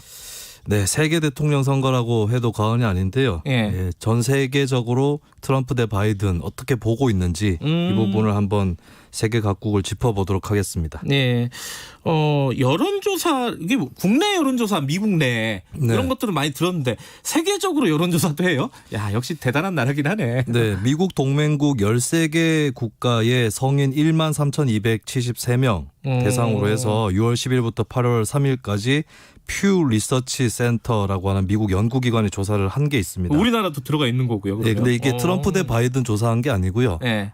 트럼프의 신뢰도. 네. 그런 식으로 조사를 했구나. 그렇게 조사를 했는데 트럼프뿐만 아니라 전 세계의 각국 지도자들을 도마 위에 올려놓고 조사를 했거든요. 독일의 메르켈 총리 같은 경우에 신뢰도가 76%였어요. 야, 어마어마하네요. 근데 트럼프는 신뢰도 16%, 불신도 83%였습니다. 꼴찌인가요, 그러면? 네, 푸틴 러시아 대통령이 23%. 아, 푸틴보다 낫구나. 시진핑 중국 국가주석이 19%. 시진핑보다 더 밑에예요? 그렇습니다. 꼴찌에서 미중 정상이 꼴찌에서 1, 2등 한 거죠. 참. 근데 이럼에도 불구하고 뭐 세계에는 여러 나라들이 있으니까 트럼프를 지지하는 쪽의 나라도 분명히 있겠죠. 가장 바라는 것 같은 나라는 이스라엘 정부인 것 이스라엘. 같아요. 네, 트럼프 대선 공약이 이스라엘 대사관을 텔아비브에서 예루살렘으로 옮기겠다라고 하는 거였는데 실현을 했었죠. 중동의 여러 나라들이 반발을 하는데도 실현을 했었고 그러면서 중동 정세에도 이제 여러 영향을 끼쳤는데요. 근데 한편으로는 또 이런 게 있어요. 이란 핵 합의를 파기를 했습니다. 그러니까 이란 입장에서는 또 트럼프 정부의 재선을 굉장히 싫어하겠죠. 근데 또 이란하고 갈등하는 중동 국가들이 또 있기 때문에 적의 적은 그렇습니다. 친구다. 미묘한 그런 흐름이 있는 것이고 또 트럼프 행정부가 수단, 아랍에미리트 이런 국가들을 이스라엘하고 평화 협정을 맺는데 또 중재를 했습니다. 그래서 중동 지역에서는 이제 이스라엘과 이란이라고 하는 정반대의 축을 놓고 이제 여러 나라들이 모호한 나라들도 있을 것이고 이리저리 갈리는 나라들이 또 있다고 볼 수 있겠죠. 이 가까운 미국하고 가까운 뭐 중남미는 어떻습니까? 중남미 같은 경우도 이 또 미국 대선에 영향을 끼칩니다. 그러니까 중남미 그렇죠. 출신의 이민자들이 많죠. 히스패닉 하면 주로 민주당 지지자일 것이라고 생각이 되는데 하지만 쿠바, 베네수엘라 이런 쪽에서 사회주의 정권을 피해서 미국으로 간 이민자들은 우파 성향, 트럼프 지지 성향이 또 강하거든요. 이쪽을 또 겨냥한 그런 선거운동을 펼치고 있고 바이든에 대해서도 트럼프 대통령이 사회주의에 취약하기 때문에 콜롬비아를 배신할 것이다. 이런 발언까지도 했습니다. 그러니까 네. 중남미 쪽에서는 콜롬비아라든지 브라질 이런 우파 정부가 들어선 나라들하고 네. 또 베네수엘라라든지 이런 좌파 정부가 들어선 나라 간에 이제 이번 대선을 보는 각도가 또 다르겠죠. 이제 뭐 가장 뭐 중요한 나라 집단 중에 하나가 유럽일 텐데 유럽은 조금 바이든한테 우호적일 것 같기도 하고요. 어떻습니까? 분위기가? 뭐 서유럽 국가들이 기후변화 협약이라든지 이런 것들을 두고 트럼프 행정부와 갈등을 했었죠. 네. 대표적으로 영국 이코노미스트지가 바이든 지지를 선언을 했습니다. 아, 그래. 그러니까 외국 언론들은 이제 지지를 선언한 경우들이 있죠. 그렇죠? 네, 미국 같은 경우도 네. 뭐 뉴욕타임즈라든지 대놓고 네. 선언을 하는데 영국에서도 그런 언론이 생겼다는 거고요. 이유는 트럼프가 지지층만을 위한 정치를 했고 거짓말을 일삼으면서 규범과 제도의 작동을 저해했고 동맹국에 대해서 멸시를 했다. 이런 이유입니다. 틀린 말은 아니죠. 네. 프랑스의 한 군사 전문가는 바이든 당선은 문명으로의 복귀다라고까지 얘기를 그러니까 할 트럼프 정도였고요. 정권은 야만이라는 뜻이잖아요. 그렇습니다. 그렇죠? 그렇게 예. 보는 거죠. 예. 근데 묘한 거는 동유럽 쪽으로 가면 분위기가 또 달라집니다. 음. 러시아 같은 경우는 지난 대선 때 개입 논란이 있었기 때문에 조심스러운 분위기지만 그래도 친트럼프다 이런 이미지가 또 있는데 묘한 것은 러시아의 위협을 받고 있는 동부, 중부 유럽 국가들도 트럼프에 기울어져 있다. 예, 러시아 접경지대에서의 주한미군이 아니죠. 그 동부 유럽 예. 미군의 주둔을 강화했다 이런 이유로 트럼프를 반기고 있는 그런 분위기입니다. 근데 사실 뭐 지금까지 얘기했던 나라들도 다 중요하지만 중국이 어떤지 이게 네. 사실 초미의 관심사 아닙니까? 그죠? 어떤 분위기 어때요? 지금? 네, 제가 맨날 표현하기로는 트럼프는 일진이고 바이든은 선도부다. 누가 더 무서운가 했을 때 좀 애매모호한 게 있어요. 중국 입장에서 보면 예, 바이든 후보 같은 경우는 환경, 인권까지 압박 카드로 쓸 것이고 다자 외교를 통해서 중국을 더 촘촘하게 포위할 거다라는 예측도 있거든요. 그래서 중국의 속내는 좀 복잡해 보입니다. 근데 특이한 거는 중국과 갈등하는 나라들이에요. 홍콩, 대만, 베트남 이런 나라들은 트럼프 대통령을 좀 더 원하는 그 나라 시민들은. 왜냐하면 바이든은 어떻게 할지 모르겠는데 트럼프는 지금까지 보여준 걸로는 중국을 제대로 압박했다. 네, 그렇기 때문에 믿는다. 약간 이런 이미지가 또 있습니다. 이거 셈법이 좀 다르네요. 네. 그리고 가장 홀가분해 보이는 아시아 국가는 일본 같습니다. 일본? 네. 아베 전 총리 같은 경우 트럼프 대통령하고 굉장히 막역한 관계를 그런 느낌인데. 네, 예. 그렇게 유지해왔고 스가 정권도 그 후임이니까 마찬가지인데 또 바이든 후보가 이제 어떤 동맹 강화라든지 이런 것들이 있어서 누가 되든지 크게 상관없다. 이런 기류가 좀 일본이 좀 많이 있는 것 같습니다. 우리도 복잡해요, 그죠? 네, 한국도 많이 복잡한데. 복잡한데 어떻게 봐야 될까요? 저는 이게 중국어하고 일본어 배우는 거하고 좀 비슷한 것 같은데. 그것도 무슨 말이에요? 일본어는 배울 때 처음 들어갈 때는 웃으면서 들어갔다가 나올 때 울면서 나온다. 중국어는 들어갈 때 울면서 들어갔다가 나올 때 웃으면서 나온다고 하는데 바이든과 트럼프의 차이도 그건 것 같습니다. 트럼프 같은 경우는 대북 대화를 열어 제치는데 어느 정도 초기에 가는 데는 더 좋지만 어느 정도의 그 수준에 봉착했을 때 그것을 뚫고 나가는 체계적 힘이 좀 약하다. 근데 트럼프가 일본어다. 그렇죠. 네, 예, 근데 미국 그 바이든 같은 경우는 이제 민주당이 대북 협상 경력이 훨씬 깊거든요. 그런 게 있어서 처음에는 이제 대북 적대 기조로 가더라도 어느 정도 구간을 통과했을 때는 체계적으로 진척할 수 있다. 이런 차이가 또 있어서 한국 입장에서도 또 애매한 네, 그런 미국 대선이 될 것 같습니다. 누가 이길 것 같아요? 제가 얘기하면 그쪽이 질 것 같아서. 아, 그런가요? 네. 알겠습니다. 여기까지 드릴게요. 고맙습니다. 예, 감사합니다. 김수민의 눈이었습니다. 김경래의 최강시사 2분 여기까지고요. 3부에서는 박대기의 고속경제 준비되어 있습니다. 그리고 MBN 업무정지 이것도 좀 알아볼 거예요. 일부 지역국에서는 해당 지역 방송 보내드립니다. 안녕하십니까. 한국의약품안전관리원장 한순영입니다. 약은 질병을 치료하고 예방하는 데 꼭 필요하지만 정상적으로 사용하더라도 부작용이 생길 수 있습니다. 약을 사용한 후 사망, 장애, 입원 진료 등 심각한 부작용이 발생할 경우 의약품 부작용 피해구제 제도로 도움을 받을 수 있습니다. 부작용 피해구제를 위한 재원은 제약업계의 부담금으로 마련됩니다. 이 캠페인은 식품의약품안전처와 한국의약품안전관리원이 함께합니다. 걱정이네. 정년은 코앞인데 애들 뒷바라지는 한창이고 무엇보다 앞으로도 계속 일을 하고 싶은데 말이야. 김 부장, 자네 아직 몰라? 올해부터 정년이 지나도 계속 고용할 수 있도록 기업에 지원금도 주고 퇴직 예정자에 대한 재취업 지원 서비스도 제도화됐잖아. 그래? 그뿐인가 어디? 새로운 인생 산모작을 미리미리 준비할 수 있게 도와주는 생애 경력 설계 서비스도 대폭 확대된다고. 너무 걱정하지 말고 우선 전문기관인 중장년 일자리 희망센터에 가서 도움부터 받아보세. 네, 열정 있는 신중년, 새로운 인생 2막을 위해 지금 가슴 뛰는 삶을 준비해보면 어떨까요? 이 캠페인은 고용노동부와 노사발전재단, 중장년 일자리 희망센터가 함께합니다. 사이다. 가슴이 뻥 뚫린다 사이다.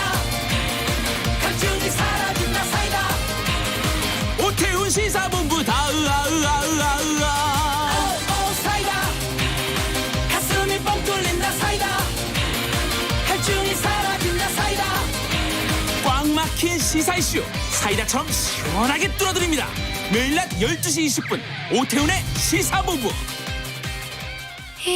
가을, 당신 생각을 펴놓은 채 잠이 들었습니다. 어렵고 힘들 때 또 이 시인이 우리가 못 보던 걸, 못 느끼던 감정을 또 톡 건드려주거든요. 그래서 참 귀한 것 같습니다. 한민록은. 코로나 시대 시사 매일 오후 5시 5분 주진우 라이브. 지금 시각은 8시 30분입니다. KBS.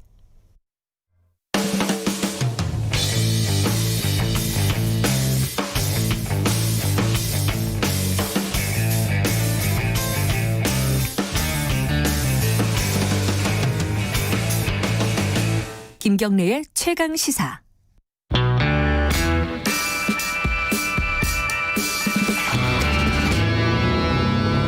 더 이상 웨이팅은 없다. 박대기의 고속 경제. 네, 박대기의 고속경제 KBS 박대기 기자 나와 있습니다. 안녕하세요. 네, 안녕하십니까. LG화학이 아마 최근 한 몇 주 동안에 주식시장에서 가장 큰 이슈, 네. 논쟁 이런 거리였습니다. 근데 이게 이제 사실은 그 회사 주가 물적 분할 이런 문제도 있지만 K 배터리 전체적인 얘기도 포괄하고 있고 이제 박대기 기자 오늘 설명해 주겠지만 미국 대선하고도 또 연계가 좀 돼 있다. 네, 그렇습니다. 할 얘기가 좀 많네요. 자, 일단은 물적 분할이 지난주에 확정이 된 거죠. 예, 그렇죠? 금요일 날이었는데요. 네. 총회에서 확정이 됐습니다. 개미 투자자들이 많이 반발했지만 확정이 됐고요.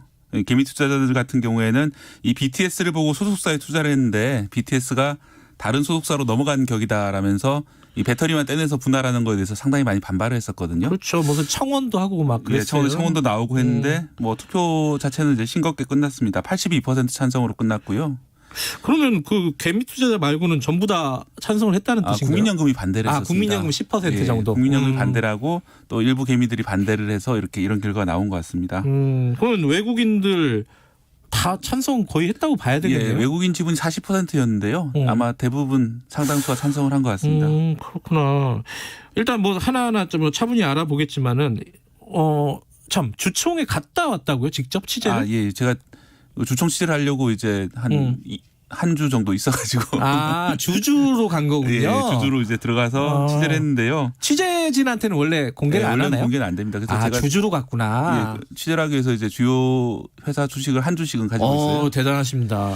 그래서 이제 들어가서 봤더니 이제 80대 주주분들이 많으셨어요. 예전에 이제 객장에 계시던 아주 지긋한 분들이 많으셔서 손을 들고 질문하시는데 상당히 좀 마음이 와닿는 말씀도 많이 하시더라고요. 예를 들어서 이제 몇 년간 투자를 하면서 다른 부문에서 난 이익을 배터리 부문으로 몰아주는 걸 감내를 했는데 이제 이익이 좀 날만하니까 분할하냐 이렇게 질타를 하신 분도 계셨고 BTS로 다 몰아줬는데 뜨니까 왜 딴 데로 분할시켜 버리냐 이런 얘기네요, 그죠? 15년 동안 이제 주주였다면서 그동안 이제 서운한 게 배당도 거의 안 되고 서운한 게 많았는데 갑자기 분할되니까 아쉽다 이렇게 말씀하시는 분도 소액 주주들 너무 무시하는 거 아니냐 이런 취지네요, 그죠? 네, 그렇습니다. 근데 어쨌든 그럼에도 불구하고 물적 분할은 확정이 된 거고. 네.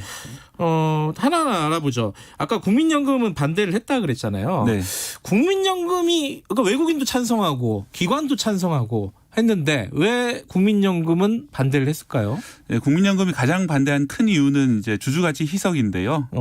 일단 이제 분할이 되면 LG화학 아래 LG 에너지 솔루션이라는 배터리 회사가 생깁니다. 자회사가 되는 건가요? 예, 여기는 큰 문제가 없는데 예. 이 LG 에너지 솔루션이라는 회사의 주식을 제3자에게 뭐 기업 공개라든지 주식 배정, 네. 또 신주 인수권부 사채, 전환 사채 네. 뭐 이런 기법들 많이 잘 아실 겁니다. 이런 걸로 넘길 수 있다. 상당 부분의 주식을.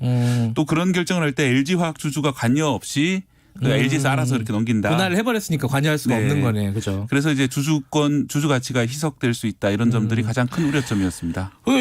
그래서 이제 논리적으로 좀 묘하다는 거예요. 왜냐하면 주주 가치가 희석된다. 네. 이건 외국인 주주들도 마찬가지일 텐데 네. 외국인들은 찬성을 했단 말이에요. 이게 참 애매해요. 어떻게 봐야 돼요? 일단 외국인 주주들이 대부분 다 기관 투자자들입니다. 여기 들어와 있는 사람들은요. 네. 그리고 기관 투자자는 의결권 자문사 의견을 따라가는데 네. ISS라는 곳이 대표적인데 여기서 이제 물적 분할은 큰 영향 없다 이런 논리를 내세운 겁니다. 그래서 이제 ISS가 그 결정을 하고 또 외국인 주주들이 대부분 거의 따라한 걸로 보이고요. 네.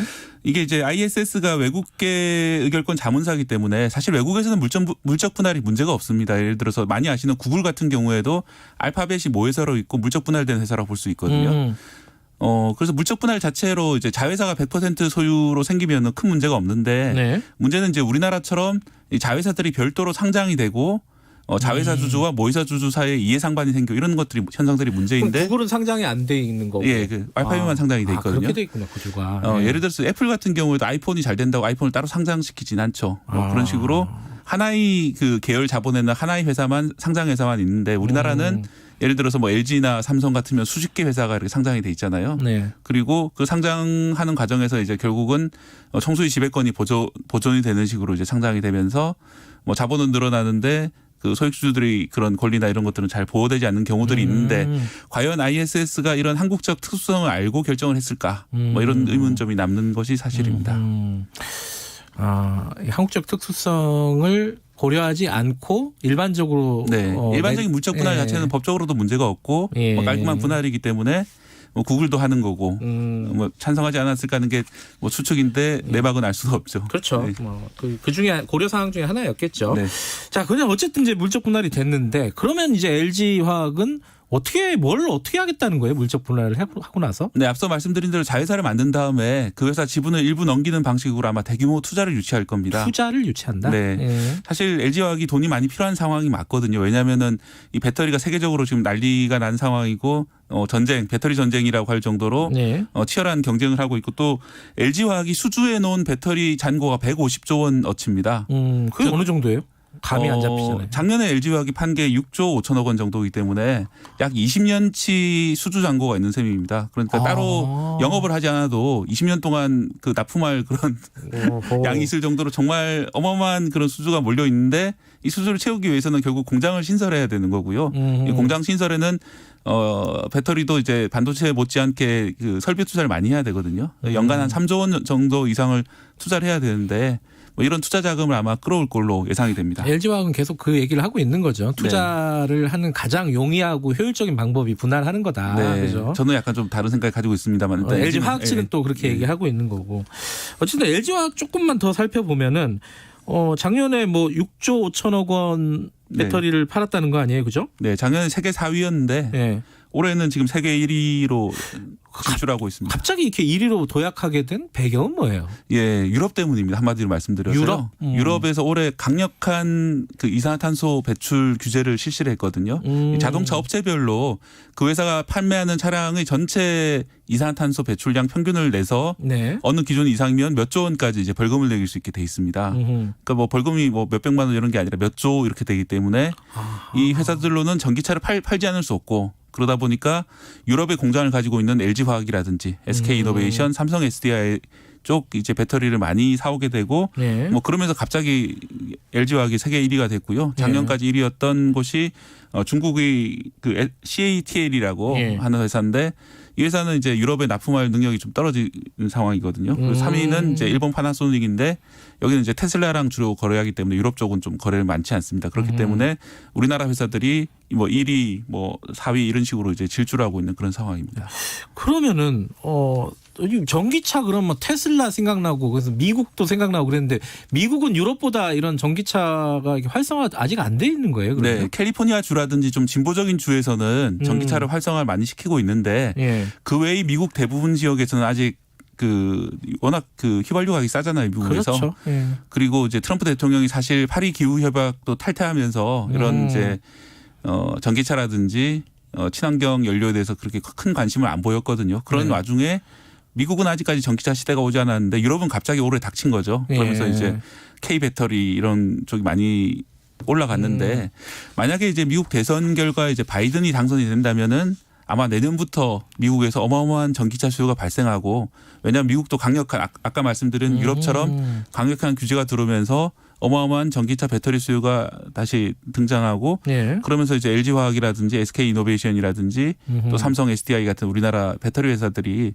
상당히 매출이 올라갈 수 있는 그런 기회가 된다 이렇게 보고 있습니다. 미국에 이미 LG화학이라든가 SK이노베이션은 그 공장을 만들었죠. 네. 배터리 공장을. LG화학 같은 경우는 미시간 미국 자동차 산업의 중심지 미시간에 만들어져 있고요. 또 SK이노베이션도 지금 조지아에 2개나 공장을 지금 만들고 있는 상황이고요. 또 둘이 근데 또 미국에서 싸우고 있잖아요. 그렇죠? 소송으로 그죠? 예. 그건 어떻게 결론이 났어요? 지금 일단 그 소송 결론은 이제 12월까지 연기가 돼 있는 상황이고요. 네. 사실 그것 때문에도 지금 미국에서 말이 많았는데 LG화학의 이제 배터리 담당 전무께서 월스트리트 저널에 이제 독자 투고 형식으로 이제 그 글을 기고하기도 했습니다. 그 제목을 월스트리트 저널이 뽑은 게 트럼프 대통령은 한국 기업 간 분쟁에서 빠져라. 뭐 이런 제목을 했는데 뭐 한국인들이 볼 때 어떻게 대통령한테 이런 말을 할 수 있냐. 그러니까 이게 약간 좀 놀랬어요. 예, 이거는. 생각을 하실 수 있는데 뭐 미국은 좀 더 자유롭게 이렇게 말하는 그런 문화이기도 하고 그런 상황이었는데 사실 이 글 자체는 이제 그 소송이 임박했다라고 생각하고 보냈다고 해요. LG화학에서 소송 결과가 미뤄질 걸 예상하지 못하고 보낸 문서인데 왜냐하면 이제 트럼프 대통령이 조지아주에서 상당히 중요한 주거든요. 지금 미국 대선에서 조지아주에서 이기려면은 SK이노베이션의 조지아 공장이 잘 돌아가야 되고 그러기 위해서는 이 소송 결과가 LG화학 측의 우위로 나오더라도 SK 소송 효력을 집행 정지시키는 그런 대통령 결정을 할 수 있기 때문에 거부권 같은 유의 결정을 할 수 있다. 그런 걸 통해서 SK이노베이션의 조지아 공장을 도와주지 않을까 이런 우려 때문에 이렇게 보냈다고 합니다. 그래서 이제 그렇게 될 정도로 이미 이제 우리나라 K 배터리 기업들이 뭐 국뽕 차원에서 보자면 이렇게 미국 정치까지 이렇게 이래라 저래라 하고 있는 상황이고 또 다른 측면에서 보자면은 이게 우리나라 기업이라고 하지만은 결국 미국에서 고용을 창출하고 미국에서 이제 판매를 하고 있는 그런 점들이 이제 우리나라에 물론 도움은 되겠지만은 직접 수출하는 거라든지 한국에 이제 공장을 두고 있는 거라고는 좀 약간 좀 다르지 않을까 이런 생각도 듭니다. LG화학 쪽에서는 어쨌든 자기들이 이길 소송인데 자꾸 정치권에서 개입해갖고 늘어지고 있다 이런 취지잖아요. 그 취지 자체는. 근데 거기에 대놓고 이제 트럼프 대통령을 비판하는 어떤 기고를 했다 그러면은 트럼프 대통령이 대통령이 안 된다고 확신하고 있는 거 아니에요? 저도 문의를 했는데 만약에 이제 트럼프 대통령이 대통령이 된다고 하더라도 뭐 그렇게 틀어질 사이는 아니라라고 일단 주장을 하고 있고요. 그렇구나. 약간 문화가 다르니까요. 네. 어쨌든 이제 말씀하시는 결론은 보면은 그냥 배터리 측면에서만 보면은 바이든 대통령이 당선이 되면은 우리 K 배터리는 조금 더 활로가 생기는 거 아니냐. 뭐 이렇게 볼 수는 있겠네요. 결론적으로 보면은. 네, 그렇죠? 그렇습니다. 뭐 산업별로 유불리가 좀 달라질 텐데요. 예를 들어서 에너지 산업 같은 경우 또 우리가 미국에서 상당히 많은 양의 셰일가스 개발에 참여를 하고 있거든요.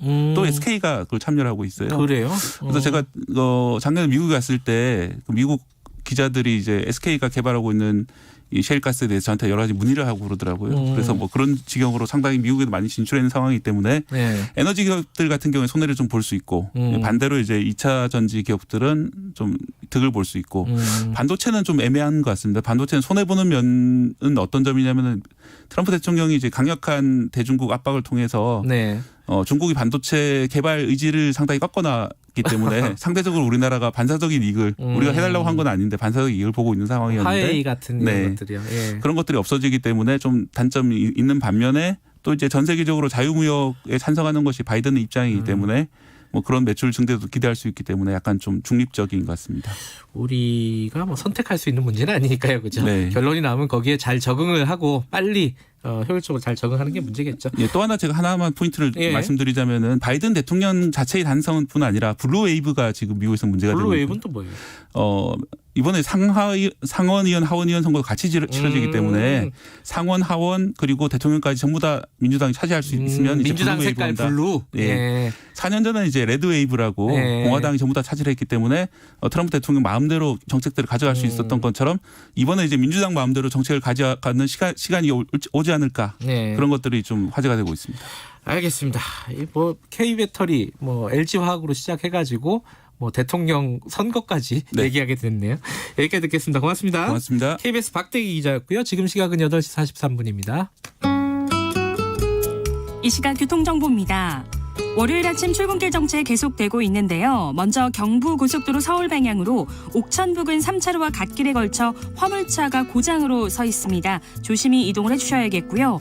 더 가서는 회덕분기점과 북천 안에서 각각 교통량이 많아 밀리고 있고 또 죽전휴게소에서 판교, 금토분기점에서 반포까지 차간거리 좁혀 지나가고 있습니다.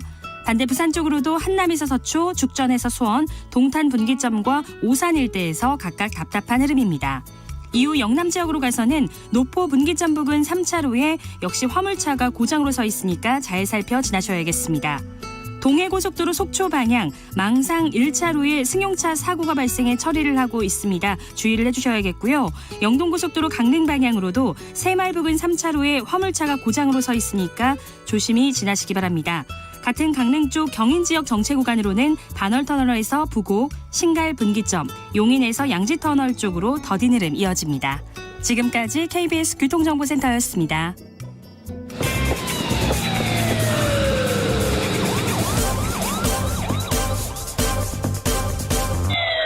김경래의 최강 시사. 네, MBN 종편 방송이죠. MBN이 중징계를 받았어요, 방통위에서. 근데 이게 그냥 뭐 어디 무슨 주의하라 보통 그런 징계 내리잖아요. 그게 아니라 영업 업무를 중단해 버리라는 거예요. 6개월 동안에. 그러니까 6개월 동안 방송 못 하는 겁니다. 이게 왜 그랬는지 뭐 기억도 가물가물합니다. 이게 워낙 오래된 얘기여가지고 그리고 실제로 어떻게 되는 건지 뭐 이런 얘기 좀 나눠볼게요. 그리고 이게 또 중징계 같은데 한쪽에서 또 봐주기라는 얘기도 나오고 있어요. 김원경 뭉클 미디어 인권연구소 소장님 연결하겠습니다. 소장님 안녕하세요. 안녕하세요. 예, 이게 시작이 2011년이잖아요, 그죠? 네네. 종편 승인할 때. 네. 무슨 일이 있었던 건지 알기 쉽게 간단하게 좀 설명해 주세요, 이게. 최초 종편 허가를 받을 때 출자 계획을 제출했거든요. 예. 근데 MBN이 2010년 방통위에 상업 승인을 신청하면서 유상증자를 실시해서 납입 자본금을 총 3,950억 원으로 확충하는 내용의 출자 계획을 냈어요. 네. 그런데 이 과정에서 2011년에 자금 조달을 위해서 제3자 배정 방식으로 유상증자를 했는데 투자자 모집이 잘 되지 않은 거예요. 그러니까 재무제표를 허위로 작성하고 600여억 원을 대출을 받아서 이거를 직원 및 계열사에게 빌려줬어요. 예. 그리고 직원 및 계열사가 그 돈으로 MBN 주식을 매입하게 했습니다. 아하. 그러니까 이제 투자자를 가짜로 만든 거죠. 예. 이거는 국가기관을 기만해서 승인을 받은 것이다라고 해서 비판을 받고 있는 거죠. 승인 받을 때 자체 그때 이미 거짓말을 하고 가짜 자본금 납입을 했다 이거네요, 그죠? 네네, 그렇죠. 자, 근데 그게 이제 거의 10년 걸렸는데, 징계가 이제 내려졌어요. 내려졌는데, 이거는 사실은 MBN 측에서는 이미 인정하고 사과했던 부분이죠? 예, 맞습니다. 거의 모든 사실을 인정하고 사과했고요. 예. 그 이유는 아무래도 이번 이 행정처분을 앞두고, 바짝 뭔가 사과하는 모습을 보이는 것이 좋겠다라고 판단한 거 아닐까 생각이 듭니다. 그러면 요번에 6개월 이제 방송을 중단해라, 이렇게 했는데, 여기에 대해서 뭐 불복하는 소송을 내거나 이러지는 않겠네요? 아니죠. 그래도 내요? 예, MBN이 이미 바로 다음 날 그러니까 가능한 모든 법적 대응을 하겠다라는 사과는 했지만 내놨습니다. 지금 당장 그 영업 정지가 이루어지는 것은 아니고요. 네. 6개월 이후로 유예를 한 상태거든요. 예. 그러니까 그 6개월 동안에 뭐 사실은 그 유예를 준 것은 지금 이미 계약되어 있는 외주 제작사 그리고 광고 이런 것들이 있잖아요. 그러니까 그런 것들의 고용 불안이나 이런 것을 해소하기 위해서 이제 좀 이렇게 순차적으로 유예를 하기로 한 건데 그 기간 동안에 방통위의 행정처분이 부당하다는 행정소송을 할 것이고요. 예. 그게 이제 행정소송이 하면은 1심, 2심 뭐 이렇게 길어질 거 아니에요? 예. 최소한 2년에서 3년이 걸릴지도 모릅니다. 그리고 최종 판결이 나올 때까지 영업정지 처분 집행을 미뤄달라는 가처분 신청도 할 가능성이 높죠. 근데 여러 변호사들에게 제가 물어보니까 이게 이제 여러 외주 제작사와 직원의 고용 불안이 걸려 있는 문제이기 때문에 법원에서도 최대한 최종 판결이 나올 때까지는 영업정지 시행을 미루는 가처분 신청을 받아줄 가능성이 높다라고 말을 하더라고요. 그래서 지금 언론 보도에서는 막 6개월 영업정지가 곧 내일 될 것 같은 그런 착각을 불러일으키게 이렇게 보도가 나오는데 아마 그렇게 쉽게 영업정지가 바로 이루어지지는 않을 것 같습니다. 법적으로는 지켜봐야겠지만 몇 년 더 걸릴 가능성이 높다 이런 말씀이시네요. 네네. 그죠? 네. 그런데 이게 그냥 상식적으로 생각해 보면 6개월 동안 방송사가 방송을 못하면 엄청나게 큰 징계인 것 같은데 이게 또 봐주기라는 얘기를 하는 쪽이 있어요. 이건 왜 그런 얘기가 나오는 거예요? 왜 봐주기라 그래요, 이거를? 일단은 방송사가 최초 승인 과정에서 이렇게 완전히 말도 안 되는 그 조작을 해서 국민의 기만해서 승인을 받았잖아요. 그러면은 이거는 방송법에 따르면은 사실은 그야말로 승인 취소밖에 답이 없다라는 거예요. 저희가 그 기자회견을 이제 시민단체에서 했더라고요. 저는 그날 못 갔는데 하성수 세금도둑 잡아라 공동대표님께서 하신 말씀이 굉장히 적합했어요. 뭐라고 왜냐하면 방송법 18조를 다들 말을 하는데 이 방송법 18조에는 승인 취소 말고도 영업정지, 광고 중단 등이 쭉 조치가 있어요. 그렇지만은 방송법에 따라 만들어진 대통령령인 방송법 시행령 별표를 보면은 명확하게 이런 사안에 대한 행정처분의 기준이 명시되어 있는데 허위나 부정한 방법으로 승인을 받은 경우는 승인 취소하는 것이 처분 기준이라는 거예요. 그리고 감경 사유가 있는지 따져보면 그런 것이 없다라는 것입니다. 그래서 MBN은 최초 승인 과정에서 애초에 너무나 큰 잘못을 한 데다가 2014년, 2017년 두 번의 재승인을 받는 과정에서도 마찬가지로 거짓 기재한 재무제표를 제출하고 또 허위 기재를 했잖아요. 이것은 진짜 오히려 감경은커녕 공무집행을 방해한 혐의로 오히려 가중처벌해야지 될 사안이라는 거죠. 그렇기 때문에 여기에서 영업정지로 후퇴한 것은 사실은 엄청난 봐주기를 한 것이라고 볼 수밖에 없습니다. 지금 방통위 구조를 보면은 여당이 3명이고 야당이 2명이잖아요. 추천위원을 보면은. 근데 이제 지금 말씀하신 대로 언론단체나 시민단체들은 꾸준히 몇 년 전부터 승인 취소해야 된다는 주장을 해왔어요. 근데 요번에 이런 6개월 정지 요 정도의 결정을 내리게 된 배경이 뭘까? 이렇게 좀 의구심을 갖고 있는 사람들도 있습니다. 어떻게 해석을 하십니까, 이 부분은? 저는 사실 배경이라기보다는 방송통신위원회가 그동안 늘 거의 모든 방송사에 대해서 원칙에 따라서 이 처리하지 못하고요. 아무래도 이제 여러 가지 봐주기 또 노동자를 많이 생각한 것도 분명히 있을 것이라고 봅니다. 그러니까 온전히 다 정치적인 어떤 생각보다는 실제 그런 고려도 했겠죠. 하지만은 저는 3인이 분명히 결의를 하고 그러니까 합의를 했으면은 말씀하신 것처럼 충분히 원칙대로 처리할 수 있는 문제잖아요. 그런데 이렇게 되지 못한 것은 저는 정부 여당 측이 종편에 대한 종편을 봐주기 하는 그쪽에 방점이 찍혀서 이런 결정이 나온 것이 아닌가. 전적으로 책임은 지금 현재 정부 여당 3인의 그 추천 3인의 결정이었다고 생각을 합니다. 근데 이게 야당에서는 이게 선거 앞두고 선거 이제 몇 달 안 남았잖아요. 재보궐 같은 경우에는 선거 앞두고 종편 길들이기 아니냐. 지금 이제 종편이 상대적으로 이제 조금 여당에게 비판적인 시각을 갖고 있으니까 얘들을 길들이려고 이런 결정을 한 거 아니냐. 이런 해석을 하면서 주장을 해요. 이건 어떻게 보십니까? 길들이기를 하려면 정말 취소를 했어야죠. 그러면 다른 종편에서도 우리가 정말 저렇게 명백한 잘못을 하면은 원칙대로 처리하는구나라는 것이 돼서 말씀하신 것처럼 길들이기의 효과가 있을지 모르겠어요. 그런데 그런데 저는 이번에는 그런 말은 정말 말장난도 안 되는 그런 평이다라고 생각을 합니다. 예. 그러니까 어차피 승인 취소를 했어도 이번 영업정지와 똑같이 법적 대응을 했을 거예요. 몇 년 걸린다. 예. 그렇죠. 마찬가지로 몇 년 걸립니다. 그렇다면 방송통신위원회는 정확하게 원칙대로 처리를 하고 그 이후에 법적 대응을 거쳐서 뭐 2, 3년 후에 어떻게 될지는 법원의 판단을 이제 따를 수밖에 없잖아요. 예. 그렇지만 방통위는 원래대로 되어 있는 그 규정에 따라서 처리를 했어야 되는데 그것도 못한다면은 그거는 오히려 야당 때문에 또는 뭐 여러 가지 조건 때문에 국민에게 공정한 방송 상황을 주겠다라는 그 원칙을 어긴 것이 되는 거죠. 네. 근데 이게 지금 MBN 문제뿐만 아니라 예컨대 TV조선 같은 경우도요. 네. 지금 원래 지금 승인 취소해도 별로 할 말이 없는 상황 아닌가요? 어떻게 돼 있어요 지금? 예. 지금 현재 이제 법정 제재 건수가 6건을 넘겼습니다. 근데 예. 재승인 조건을 위반하는 상태가 됐어요. 그러니까 5건 넘기지 말라는 게 조건이었잖아요, 그죠? 네네 예. 그렇죠.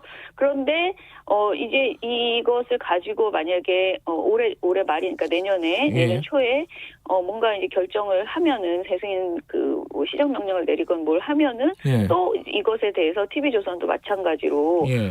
불복하는 그런 행정소송을 하게 될 가능성이 매우 높습니다. 왜냐하면은 사실 사측 입장에서는 그럴 수밖에 없지 않겠습니까? 어느 회사든지. 예. 그렇다면 또 마찬가지로 굉장히 길어질 것으로 보여요. 예. 저는 이것은 한판 아주 짧은 간단한 그런 TV조선을 어떻게 해라라는 시민들의 요구 이런 것에 맞춰서 할 수 있는 일은 분명히 아니라고 생각을 해요. 하지만은 방송통신위원회가 자신들이 하겠다고 계획해 내놓은 이것을 어기면 승인 취소를 하겠다. 이것을 어기면 어떻게 하겠다. 이것에 맞춰서 따박따박 제대로 엄중하게 진행을 해 나가야지 될 문제라고 생각을 하고요. 예. 그런데 이번에 MBN에 대한 결정을 보면은 사실 너무나 명백하게 승인 취소를 할 수밖에 없는 사안이었음에도 불구하고 이렇게 봐주기를 한 것이거든요. 예. 그러다 보니까 저는 잘못된 메시지가 모든 언론사들에게 가지 않을까 이런 우려가 됩니다. 이제 사실 이제 그 종편 같은 경우도 덩치가 크니까 한번 이렇게 한 10년 정도 영업을 한 데를 없애버리기가 이게 현실적으로 어려운 거잖아요. 어렵기는. 네네. 뭐 그런 측면도 있을 것 같은데 어쨌든 지금 말씀하시는 건 방통위는 자기들의 원칙들을 하나도 지키지 않고 있다. 그럼 앞으로 계속 이런 분쟁이 계속될 거 아닙니까? 어떤 방법이 필요한 겁니까 지금은? 저는 아까 말씀드린 것처럼 한 번에 예. 방법을 해서 철퇴를 가하고 이거 어렵다고 생각하고요. 예. 왜냐하면 정말 법과 원칙에 따라라고 방통위가 계속 얘기하거든요. 그렇죠. 예. 그러면 원칙은 방통위가 지켜야 되는 것이고요. 예. 그것을 법정에서 다시 한번 다퉈보는 방통위의 원칙을 지킨 결정이 적절했는지 아닌지는 끝까지 가봐야지 되는 것이라고 생각을 합니다. 방통위가 그런 민주주의의 원칙에 맞춰서 차분하게 미리 계획을 내놓고 네. 그 계획에 맞춰서 심의하고 또는 여러 가지를 평가하고 그럼에도 불구하고 지키지 못했을 때에는 승인 취소를 하거나 어떤 행정 조치를 내리고 그것에 대한 법적 판단을 받고 이런 역사들이 정상적으로 쌓여져야 되는데 지금 그런 것들이 너무 안 되어 있다. 그게 문제라고 생각합니다. 한편에서는 지금 MBN 징계를 가지고 정치적인 포석이 있는 거 아니냐 이렇게 얘기하지만 사실 따지고 보면 이 결정을 몇 년 동안 미뤘던 것 자체가 정치적인 거 아니냐 이렇게 볼 수도 있는 거 아니에요? 그렇죠. 그거는 정말 온전히 정치적인 어떤 판단? 저는 오히려 종편에게 눈치를 본 것 아닌가라는 생각이 들 지경이었고요. 국민의힘 성명에 KBS, MBC 등 지상파를 장악하자 이제 종편을 길들이려 한다 이런 이야기가 있으신데요. 예. 저는 KBS, MBC 정상화를 위해서 이렇게 예전에 굉장히 목소리를 냈던 사람으로서 좀 어처구니가 없다. KBS, MBC 장악에 대해서 그때는 명백한 근거들이 있었습니다. 아시다시피. 지금 상황에서 이런 말을 하기에는 너무 억지다라는 생각입니다. 알겠습니다. 방통위 쪽도 저희들이 인터뷰를 한번 추진을 해볼 생각입니다. 여기까지 듣겠습니다. 고맙습니다. 네. 김원경 뭉클 미디어 인권연구소 소장이었습니다. 자, 오늘 여기까지 하고요. 내일 아침 7시 20분에 다시 돌아옵니다.